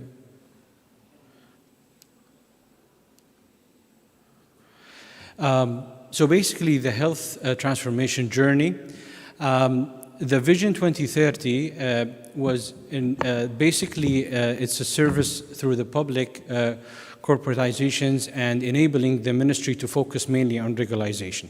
And as Dr. Abdurrahman mentioned, we are trying to most to provide privatization and more corporatization and change the ministry role to be mainly a regulatory sector. So, okay, can we go back? Okay, so this is the current status. You have the Ministry of Health is a payer, regulator, and provider. What is actually Ministry of Health 2.0 is basically we are going to be the regulator as the Ministry of Health. And you have a different sector which will be the payer, and you have a different which will be the provider. The provider will be basic on corporatization. So it will be multiple corporatization, which has happened like example is UK, where you have trusts, which is here going to be clusters. And these corporatization will be overseen by the health holding company, which basically they will actually integrate the care, patient center with outcome and efficiency, and they will be full responsible. The model of care, how did the model of care rise? First of all, there was sense of urgency in our health system. And there's a multiple burning platform. The first one is that we had unhealthy lifestyle. 75% have no regular checkups. You all know about the diabetes prevalence, around 18%, going up in the above age adult to around 25%. With that, we have overweight and obesity more than 60%. And I will tell you something from that, as a specialty of liver disease, now fatty liver is going to be the most important disease in liver, overcoming even viral hepatitis because of these two problems. And they're not even really having good screening for that. The other thing is increasing cost. The average increase in the government healthcare system is around increased by 7% since 2010. And the increasing chronic conditions, around 5 million have chronic diseases, and that will be going projected to 2030 to around 8 to 10 million. And we have a high percentage of premature death. And this is all burning platform, and there's more of that. And one of the aim also is that we want to increase the life expectancy, which is around an average about 73 at age, and we want to aim for 80. And this is one of the mandates for the WHO as well. So the shift in the mindset in the model of care is that we have to shift from hospital kind of to home, and from activity to outcome, and from treatment to prevention, and from institution to integrated system, and from physical building to actually virtual services, physical activity to more virtual service, and from fragmented to integrated. And we want to change our population from passive recipient to be more active in their health. So from that came the idea of the health transformation, and it was based on prevention and concentrating on system rather than facility, and then making it more integrated rather than fragmented, and making our citizen more active. And this actually was led by the VRO, and then we sit down to actually see how can we actually adopt the model of care by actually taking all consideration, private sector participation, corporatization, the governance over that, and the purchasing program, e-health and workforce. And then we set up a national health insurance, separate purchases from payer, focus on the outcome, and then evolve to governance over the model of all systems, and then you ensure availability of comprehensive care system. And also this was added in the latest about integrated clinical care pathways. And now under the health holding company, we expanded from 7 integrated health clinical care pathways into around 12 integrated clinical care pathways. Increasing the share of private sectors in the healthcare delivery and enhancing the quantity and the quality of the workforce, and establishing national health workforce planning, and introduce digital tools and access to IT infrastructure. With all that, important to have the quadruple aim as a mandate, and that is to have all this change and transformation within joy at work and better patient experience with a low. So the collective learning and current state assessment, multiple surveys, benchmarking, and then came up with a system of care and service layer, which is basically the principle of the model of care, which I'm going to come to it and explain it further. And then from this model of care came up the intervention, around 24 intervention specific to the main category of the model of care, and further cross-cutting interventions. So the model of care focused on basically 6 systems of care: the chronic care and the urgent care, safe birth, planned care, and keeping well, and palliative care. And this system of care is actually covered by 6 layers of services, and being the family as the center of that, from social well-being, mental well-being, physical well-being, and making them more active person and more active in community, and then involving it with virtual care, primary care, secondary and tertiary care. How will the system support me to keep well? And how will the system support me when I have an urgent problem? And how will the system support me if I have a planned procedure? And the same thing happen with the child and mother for a safe delivery and healthy baby. And how will the system support me when I have a chronic condition? And also at end-of-life care. So basically, activated person emphasize the role that individual family play in keeping themselves healthy, and a healthy community may encourage the population to have a healthy lifestyle. And the virtual care is actually first point contact, and we saw the benefit of that in the pandemic, where actually virtual care have replaced a lot of our important services. So using it better for challenges like, for example, workforce, but not optimizing the quality of care, could be a very important tool to improve the health care and reduce kind of cost for urgent and emergency visit, for example. Primary care, and you know that the main focus of prevention and also the model care based in the initial steps by enhancing the primary care, which is the initial point of contact for most of the population. Then the general care at hospital, and of course the specialized care. These are the intervention of the system of cares. In the Keep of Well, the health coach program, this is one of the kind of very important intervention that actually, one of the importance in the Keep Well that have started, and actually we're seeing very good results, impact of the health coach program. And then there's other intervention, which is basically on community-based and workplace, social wellness programs, healthy food promotion, health education programs, and promoting public health. There are different rollout of where exactly these intervention have started and in which clusters are mature to start them all. But most of them actually have started, but they have different kind of where are they exactly in terms of the intervention and what are the results and impact of the intervention. But most of them have launched the health coach program. The planned care, the one-stop clinics, the pathway optimization, and as I mentioned, in terms of pathway optimization, we have now around 12 integrated clinical care pathways.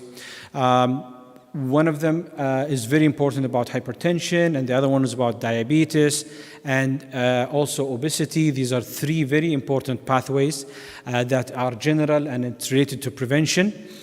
As well as there is also planned care in terms of breast cancer, colorectal cancer, because of the problem of these two in the country. So there is a designated pathway so that the patient have better planned for their appointments in terms of surgeries, endoscopy, and everything needed for the complete pathway. Safe birth, and they have the, of course, premarital screening, preconceptual care services, maternity care, national birth registry, and of course the well baby clinics and the neonatal care services. The urgent care, which have been launched in most of the clusters, the aim was to reduce the visits to the emergency room and reduce the back to primary care in terms of hypertension and a lot of other things. It actually have a good impact, and we calculated just urgent care by itself how much it reduces the cost, and we cannot say cost effectiveness because that needs a lot of economic study, but cost avoidance by itself, it had a huge reduction of the assumption of cost if urgent care was not opened. And the same for chronic care and palliative care. The model of care development at the moment, after it's actually designed, started implementation preparation manuals and pathway implementation, and then it actually went into the cluster rollout platform. Some of the clusters, like the Eastern clusters, have more maturity. Most of the intervention of model of care is adopted. What is missing right now is more towards the specialty care strategies. And one of them is, for example, the oncology, cardiac, and transplant. These are things that are going to be added to gate 3 exit from all these clusters, but most of them have been adopted into the clusters at the moment. The health holding company's vision is world-class healthcare transformation for a comprehensive people-centric health system, and the mission is to empower clusters to deliver prevention and accessible integrated care through a safe, sustainable, innovative system, resulting in improving primary care and enabling people to take ownership of their health. So the health holding company mandate at the moment is oversight to the clusters, which are the main providers, to actually mature to be really accountable corporate organizations.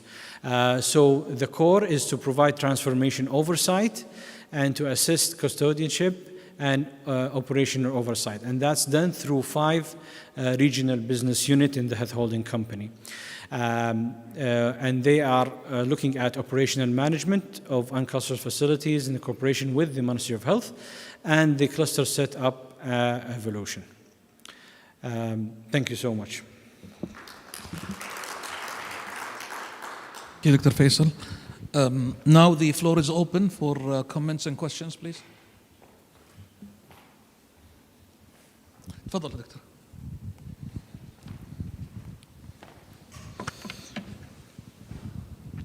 تفضل. Yes, there's a question.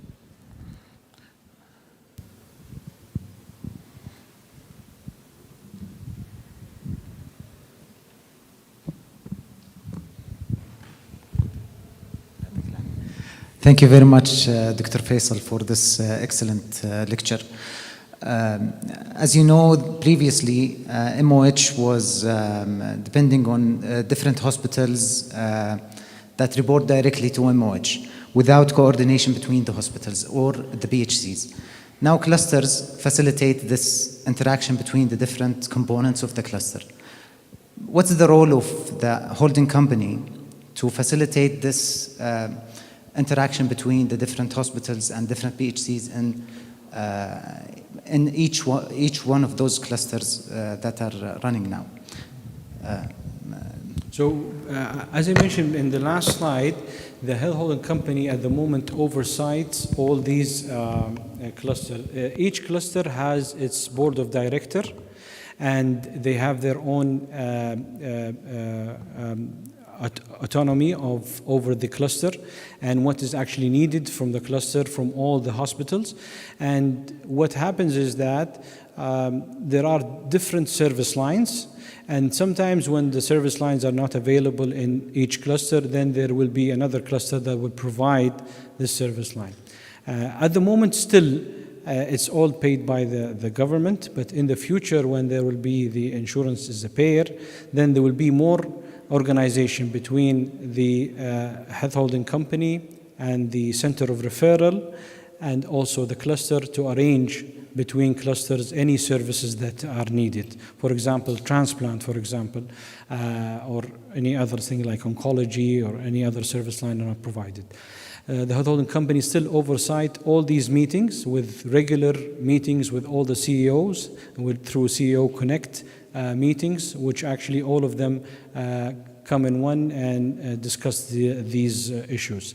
The health holding company has a business unit, which this business unit had, each business unit is actually overseeing which kind of cluster and communicating with the board of directors for this cluster.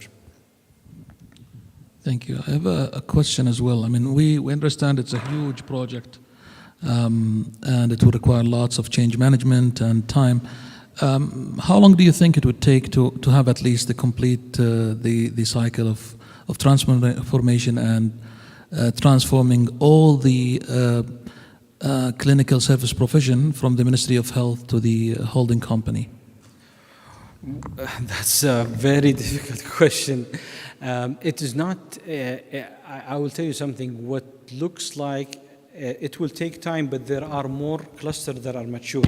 For example, there will be a cluster, for example, the Eastern Province, and Dr. Mohammed can answer that, will be ready to be accountable corporate organization, and will be ready to have all the clinical services ready to be actually transferred.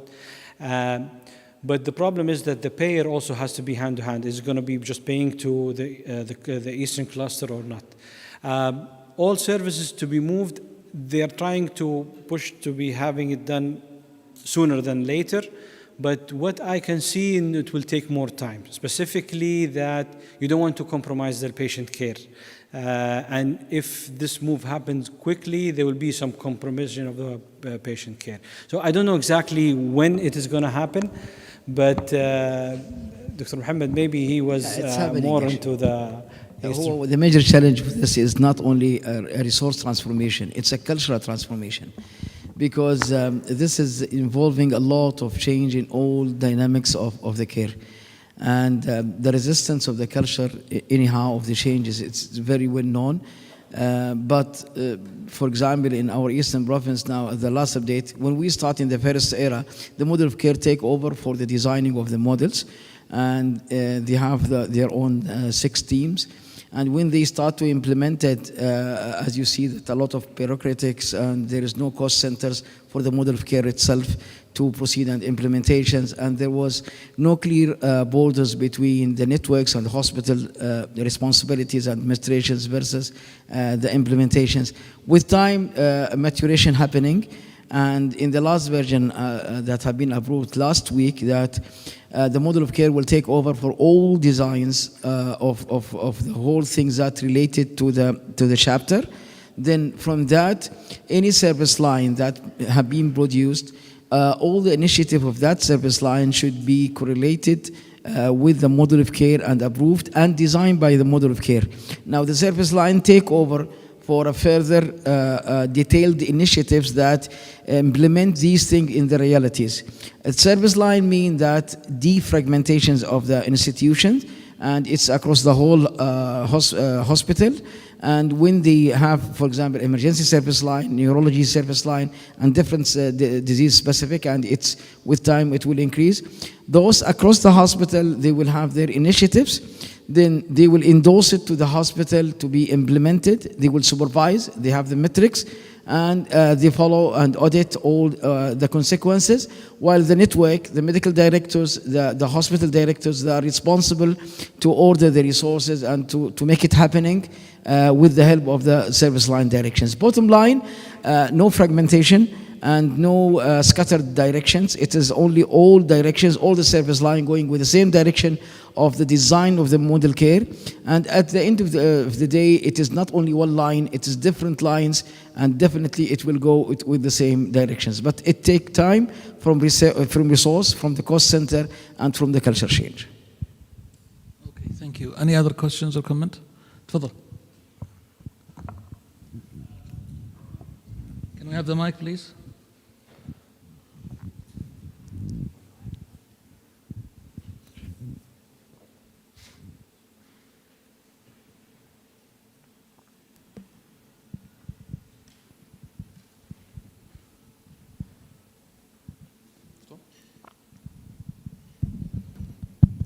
Assalamu alaikum. Thank you very much, Dr. Faisal, for your informative session. I would like to ask about the other sectors, the private sector and the current private sector and the other sectors of National Guard, military hospitals, other hospitals. Do they have a role in the transformation? Thank you.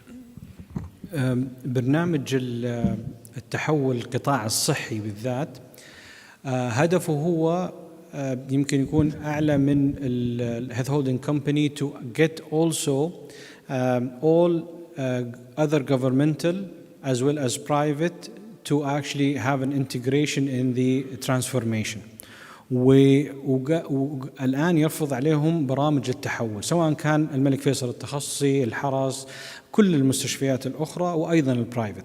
I'll tell you one example اللي هو emergency services. Emergency services in Saudi Arabia is mainly by the Red Crescent. What is the future for transformation إنها تكون one emergency services that everybody contribute, including the private, because if you imagine the problem in the response in Riyadh bus have went up from 13 to 12 minutes to about 30 minutes.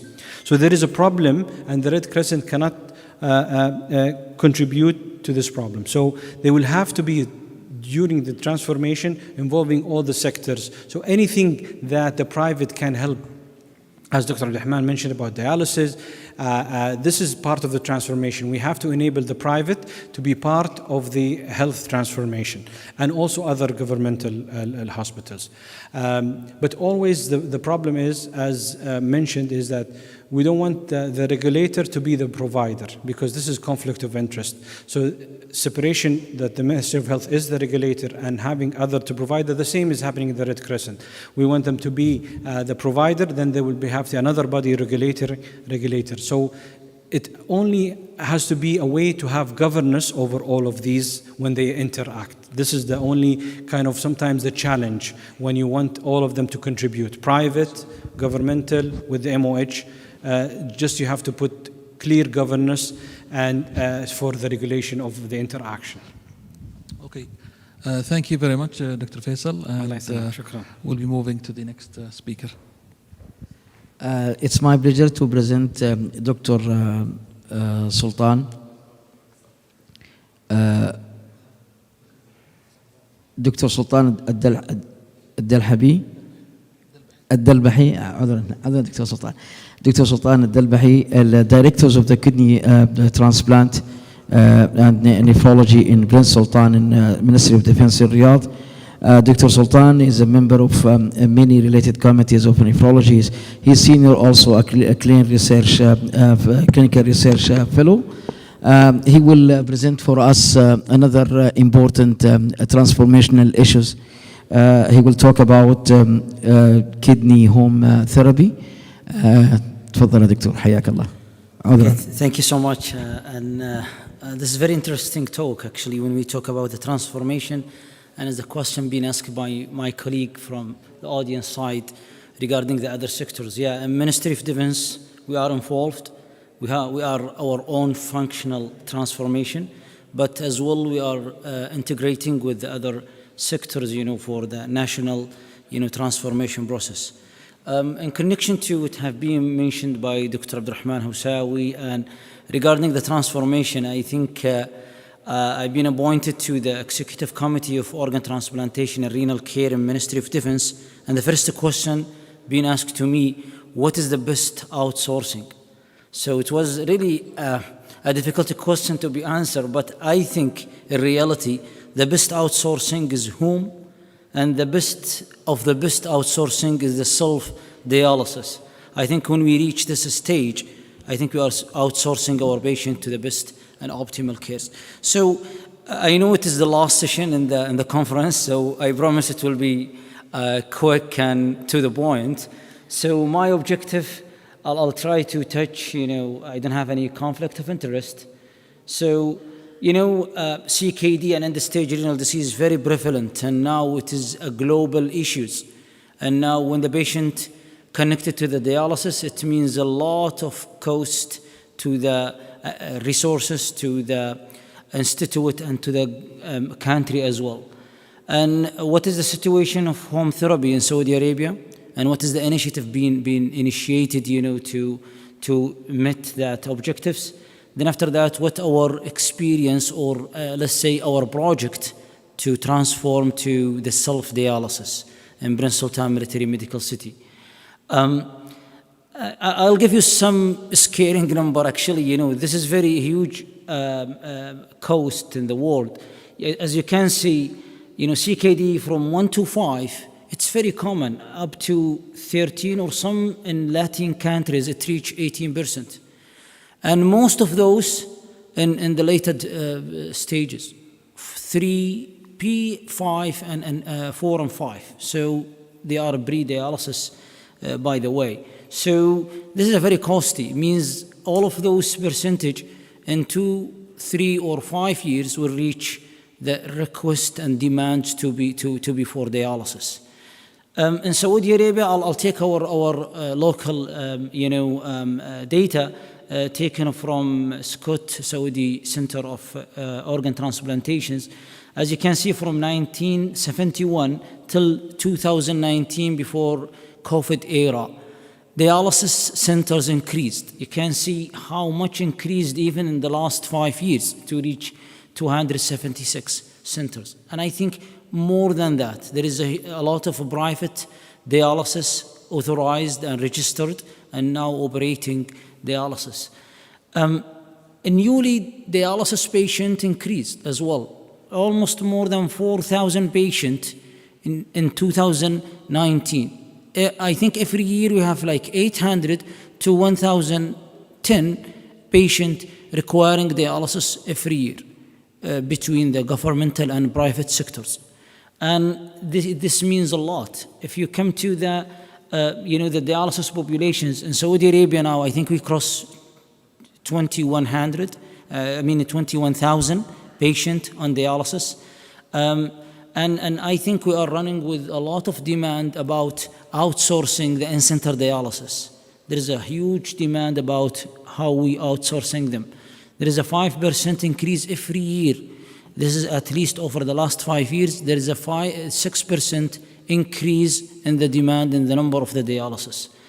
What about BD, home dialysis? I know it's underutilized in Saudi Arabia and in the world, if we exclude, the far Asia from that. In Saudi Arabia, there is, I think, 1,500 patients. I think we are more than that. The data is till 2019. However, it's like a 10% of the hemodialysis. You can see here, the BD and the modality, most of those CABD, the number is increasing, but it's very plateauing a bit. I think we need a lot of initiatives toward, making BDs the first options, especially for the candidate patients. So this is a 21,000 patient in the stage on dialysis. How many get transplanted? This is, the outflow of this, stock. But, as the worldwide and globally, we are transplanting per year, like 1,300, 1,500 in some years. The number is increasing, but it's not crossing 15% of those on dialysis. I know there is a lot of barriers, desensitizations, mismatching, and no availability of donors, and the cadaveric donations. If we come, to this, just regarding, the patient in the waiting list, patient get transplanted, it's very, very optimal, as I said. And now the questions: what is the status of home therapy? I mean by home therapy, BD and home dialysis. I know BD now we reach 1,500 among the kingdom. There is some centers having a huge number. In our program in Prince Sultan Military Medical City, we cross the recruitment rate of 2 per month, which is actually, it's a good, expansion and compared to the demanding and in-center dialysis. What about home therapy? We are operating one of the largest program in the GCC. We have almost 85 patients in home therapy. And actually, if we sub-analyze them, there is a 45 highly selected to be candidate on BD, on home hemodialysis. The others, COVID, stress us to start them on home therapy. Some of them by request, some of them by preference, but 45 highly selected, meeting the inclusion criteria to be in home dialysis. Why home dialysis is good? Because this is a study showed at least the most cost-effective parameters in quality is the hospitalizations. So this study showed that home therapy, home dialysis, much better, and the lower odds ratio of all mortality and morbidity parameters. At least hospitalization, the lowest risk to be hospitalized if the patient will dialyze by home dialysis therapy. A quality of life is much better. There's a meta-analysis showed that people on home, BD or home hemodialysis, much better quality of life. And this is, I think, logic in those dialyzing center. Commitment, adherence, barking, nursing, infection-wise, a lot of issues, annoying, noisy in the place. Sometimes, the difficulty to reach the center, it's very, very, very affecting the quality of life. So it's much better in patient who is on home kidney therapy. In Prince Sultan Military Medical City, we have the largest hemodialysis center. We learn a lot from our center. I know the demand and the stress is huge in that center, but we do a lot of quality projects in that area. We have 520 in-center dialysis seats. And we know that 3 times weekly faculty-based dialysis, it's more costly than dialysis at home. Nursing, catering, transportations, doctors, coordinations, a lot of those cost the resources. That's why it's very costly, and people now want to transform to somehow away from the in-centers. We have 3 wings or 3 wards, and we have in each one, we have a 3 shift of the treatment, and we are providing 64 temporary slots for military hospitals outside Riyadh when they come for the cardiac center or transplantations. And so we are providing 75,000 sessions per year. It's very huge. And among those, we have 145 home dialysis patients, 84 in home hemo, and 65 on peritoneal dialysis. And we are, our progression is very fast, after the COVID, after the recovery from COVID. So our recruitment or insertions rate in the BD 2.5 per month, and recruitment in home hemotherapy, it's like 2 to 3 cases per month. So the number will doubling, in coming 6 months, inshallah. Now the other issues, this is our situations. We did all the best trying to, minimize the burden in our in-center dialysis. So we have, in our CKD clinic, we have more than 1,200 patients seen by our 13 longitudinal clinic, 480 of them advanced CKD, the GFR less than 30. And almost 95 of them pre-dialysis patient.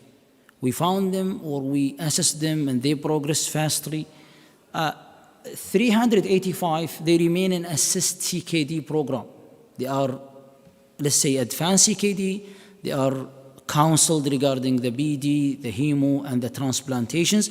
And thankfully, we did a very huge initiative in the preemptive kidney transplantations, especially in the diabetic patient. We managed to reach 13 cases till now in 2022, and we are heading to reach 17 cases by the mid of 2023.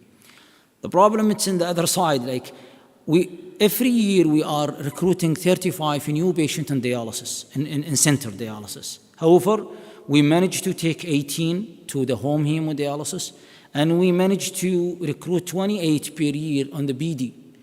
The other one, the 14, we target to transplant them preemptively before they reach any or require any slot. On the other side, we managed to transplant 52 hemodialysis patients, and I think this is very, very excellent number and compared to the other centers, because the priority to our patient, the in-center, to relieve the demand on the slot. There is mortality, which is some of them not related to dialysis, 8 cases per year, and this is, I think, very, very similar to the other experience. So we end up with all of these efforts by 17 increatable slot. There's a demand every year, but we cannot create a slot for those demand. So where we should take those patients? This is very huge, and I think it's needed strategic. The problem, it's not only 1 year. The problem, if we wait for another 10 years, we will find 170 increatable. That means we need another dialysis unit to run this operations. The good things, we have 120 patients from those 520, middle age, mentally well, and very capable. And this is opening the opportunity and the hope for us to go for our self-dialysis initiative. I know our patients differ than the others, some of them militaries, some of them functioning in a very sensitive place, and some of them needed to continue working. So I think we need to find the solutions for them to overcome this difficulties. We, targeted 30 highly selected candidates for the first year to go through 2 phases. One phase is self-care dialysis. When they pass it, they will go for the self-cannulation program. Then after that, they can be connected to the self-dialysis initiative. So our criteria of selection, it should be highly selected, end stage on dialysis for 1 year, who have AV fistula, not a catheter. And he should have no active medical comorbidities, and he has a very excellent history of adherence to the dialysis program. He should have a very, very lower risk of cardiovascular morbidity, and he should have an excellent adequacy and residual kidney functions. I know they are doing very great, those who have some residual kidney functions when be connected to the dialysis, any kind of dialysis. We are trying now to apply a validated self-care hemodialysis tools. I'll show one of those. There is a lot of markets validated and used for the self-care dialysis. Then this 3-month in-centered will end up by end of self-care phase assessment. So the patient will have a certificate that he passed all of these parameters to go for another 3 months. The other, this is one of those is called the Quanta Self-Care Plus system. It's a very excellent, AI system, dialysis system, having a lot of roadmap. When a patient get dialyzed and have a troubleshooting, he will have, a guide where he should go. Is it a major? Is it a minor? He should disconnect the dialysis, what he should do. Then it will help the patient to be, confident to overcome all those troubleshooting. This will be done in center. If something happened, the patient already in center and the team around, so he can go back to the in-center program. The good things it showed when they take, I think, 60 patients, they found after 1 year in this system, they have a very excellent KT over V. They have very excellent, KT over V, and they have very excellent.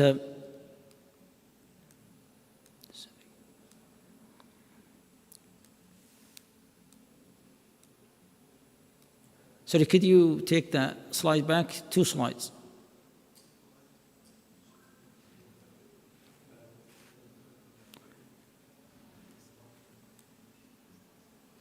Still.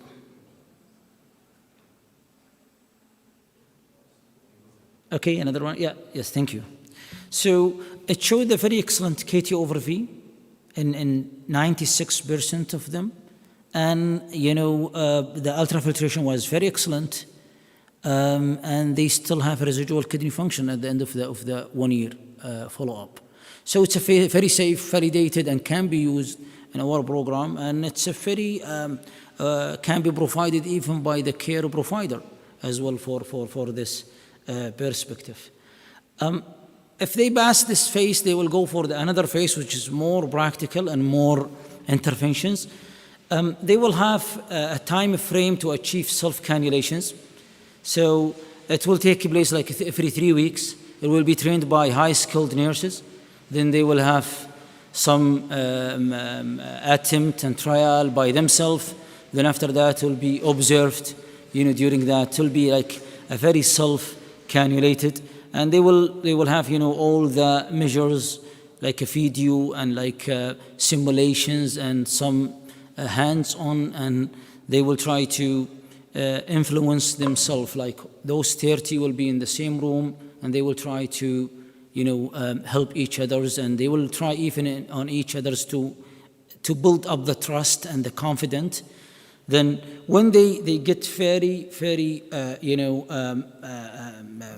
succeeding this process, they will, this is like the way of doing the most common type of the self-cannulations or cannulation, the buttonholes, and can be achieved by self, manner. Patient will be well trained on those parts.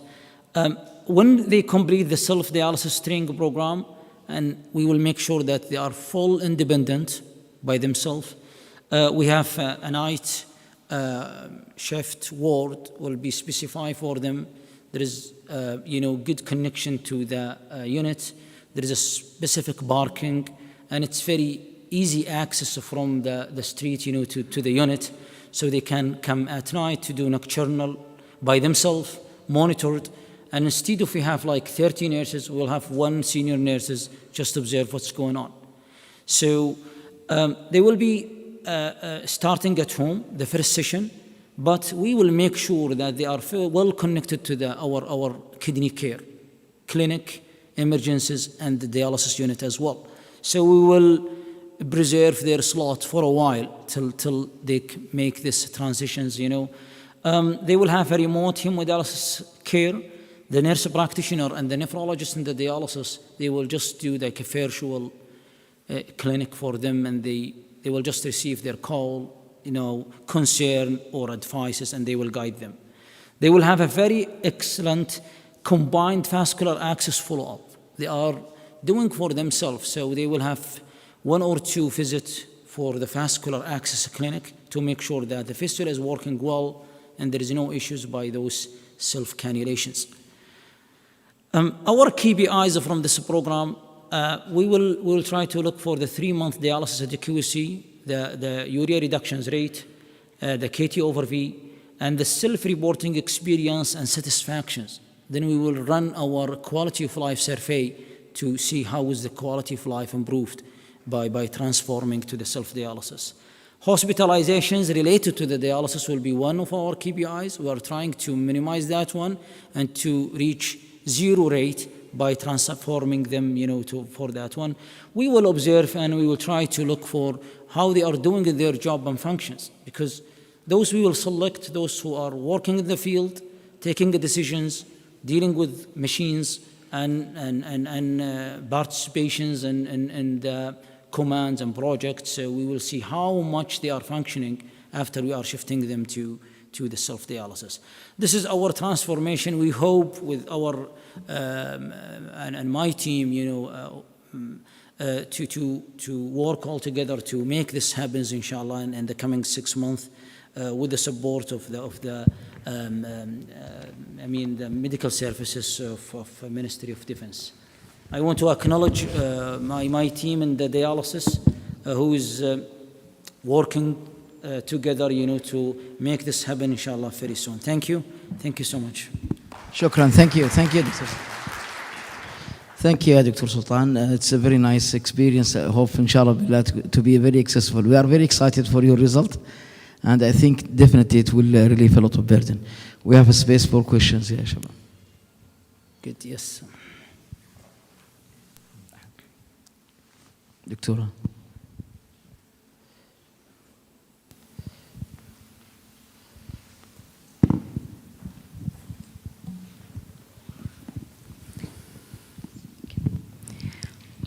Thank you, Dr. Sultan, for this valuable presentation. My question regarding the self-dialysis, the patient, firstly, they will be trained in the hospital. Once they will be confident, so they will proceed with the other sessions at home. And you will monitor them remotely. Am I right? Yes. Later on, if there is any thing happens, consequence of hemodialysis, there is a special team. They are ready, stand by. If there is anything happen, they will go directly to the patient at home, or good. what? Yeah, good questions. I mean, we are selecting the low-risk patient, the good adequacy, so we are expecting a lower risk. If something happened, as I said, we are observing their slot in the dialysis. We know from the 30, if something happened for one patient, we'll have the capability to admit this patient to their slot. It will be a good connection to as I said, to the kidney program. So the on-call, the ER, and those if something happened related to the dialysis. We are trying to overcome this part by selecting the lower risk, middle-age, mentally capable patient who can help, and using a very validated machine which will give some guide and to help this patient till he reach the center if needed. You are in which stage now, Dr. Sultan? Did you start or you are about to start? Well, we'll get the most important things, which is the approval. And I think this is, we are now in the phase of the self-care system. We are requesting the machine and selecting the patient. And I know it needs like a period of 3 months of counseling them. This is a new experience. The demand is different. It's not from the patient himself, because we observe, like in the militaries, when they started in dialysis, they they take them from the job in 2 years, for example, and they retire them by the military's guide or rules. Now there is a demand now is there any way to let them function as longer as we can, especially the high senior guys or people highly requested in the field. Now when we get the approval and the support and the allocated budget for that, so we'll start working from Prince Sultan Military Medical City. Then after that, we will try to generalize it and the military's dialysis units to the military's people. طيب, I have a comments also. Did you utilize any virtual tools to help you? And for example, if you can مثلا cohorting the patients at the same time. يعني أنت requesting for the patients, or you make it into 2 groups مثلا يعملوا dialysis at the same time at their homes with a very simple virtual one. هذا على أساس إنه just to simplify the monitoring. Yes. We have one study we done for our home dialysis patient. 30 patients started taken from the in-center to the home dialysis with the next stage machine. Those 30 highly selected, those from the very candidate for home. We just observe their parameters, individual parameters to their history in the dialysis when they are in center dialysis. There's a huge differences. And I think most of those differences come from the quality of life. The anemia parameter is much better at home. Willing and willing beings much better in home. Infections less in home dialysis patient. So we assume that away from the center is much better. How much better? This is what we will see in the future. But as I said, it's not a time. I think there will be a time to do pilot studies and randomize people, because those selected, it's just selected for reason. It's not like open for non-military, young, middle age, functioning well, but not in military, not requested on the field. They will not be included in the program. Thank you, Dr. Sultan. I would like to take this opportunity to thank you for taking this step forward. I mean, I think home therapy is one of the important health transformation clinical service that needed to be initiated. And we have different modalities, as probably have mentioned. I mean, PD, nurse-assisted home hemodialysis, and self-performed home hemodialysis. And I think leading by example and taking this forward, hopefully the other healthcare sectors will move forward toward that. And I think we have to be as well very brave in taking not only, I don't mean the self-cannulated program, at least the nurse-assisted one, to take even not preserve it only for those who are bedridden, who cannot be managed at home, I mean, who cannot be transferred or not, even for other people. I think it is one of the important modality. People are looking to the cost, but in regular or conventional home hemodialysis in general, we take the direct cost. There are lots of indirect costs, like, for example, caregiver cost, transportation cost, and days off work cost. So many things are not counted or not accounted for. So I think it's very important to take that step forward and moving as you did with the self-home hemodialysis program, and congratulate with it. Thank you. Thank you. I think with that we conclude our afternoon session. We thanks Dr. Sultan for his brilliant initiative موفقين إن شاء الله بإذن الله. We will conclude our sessions by this and thank you for your attending. Thank you.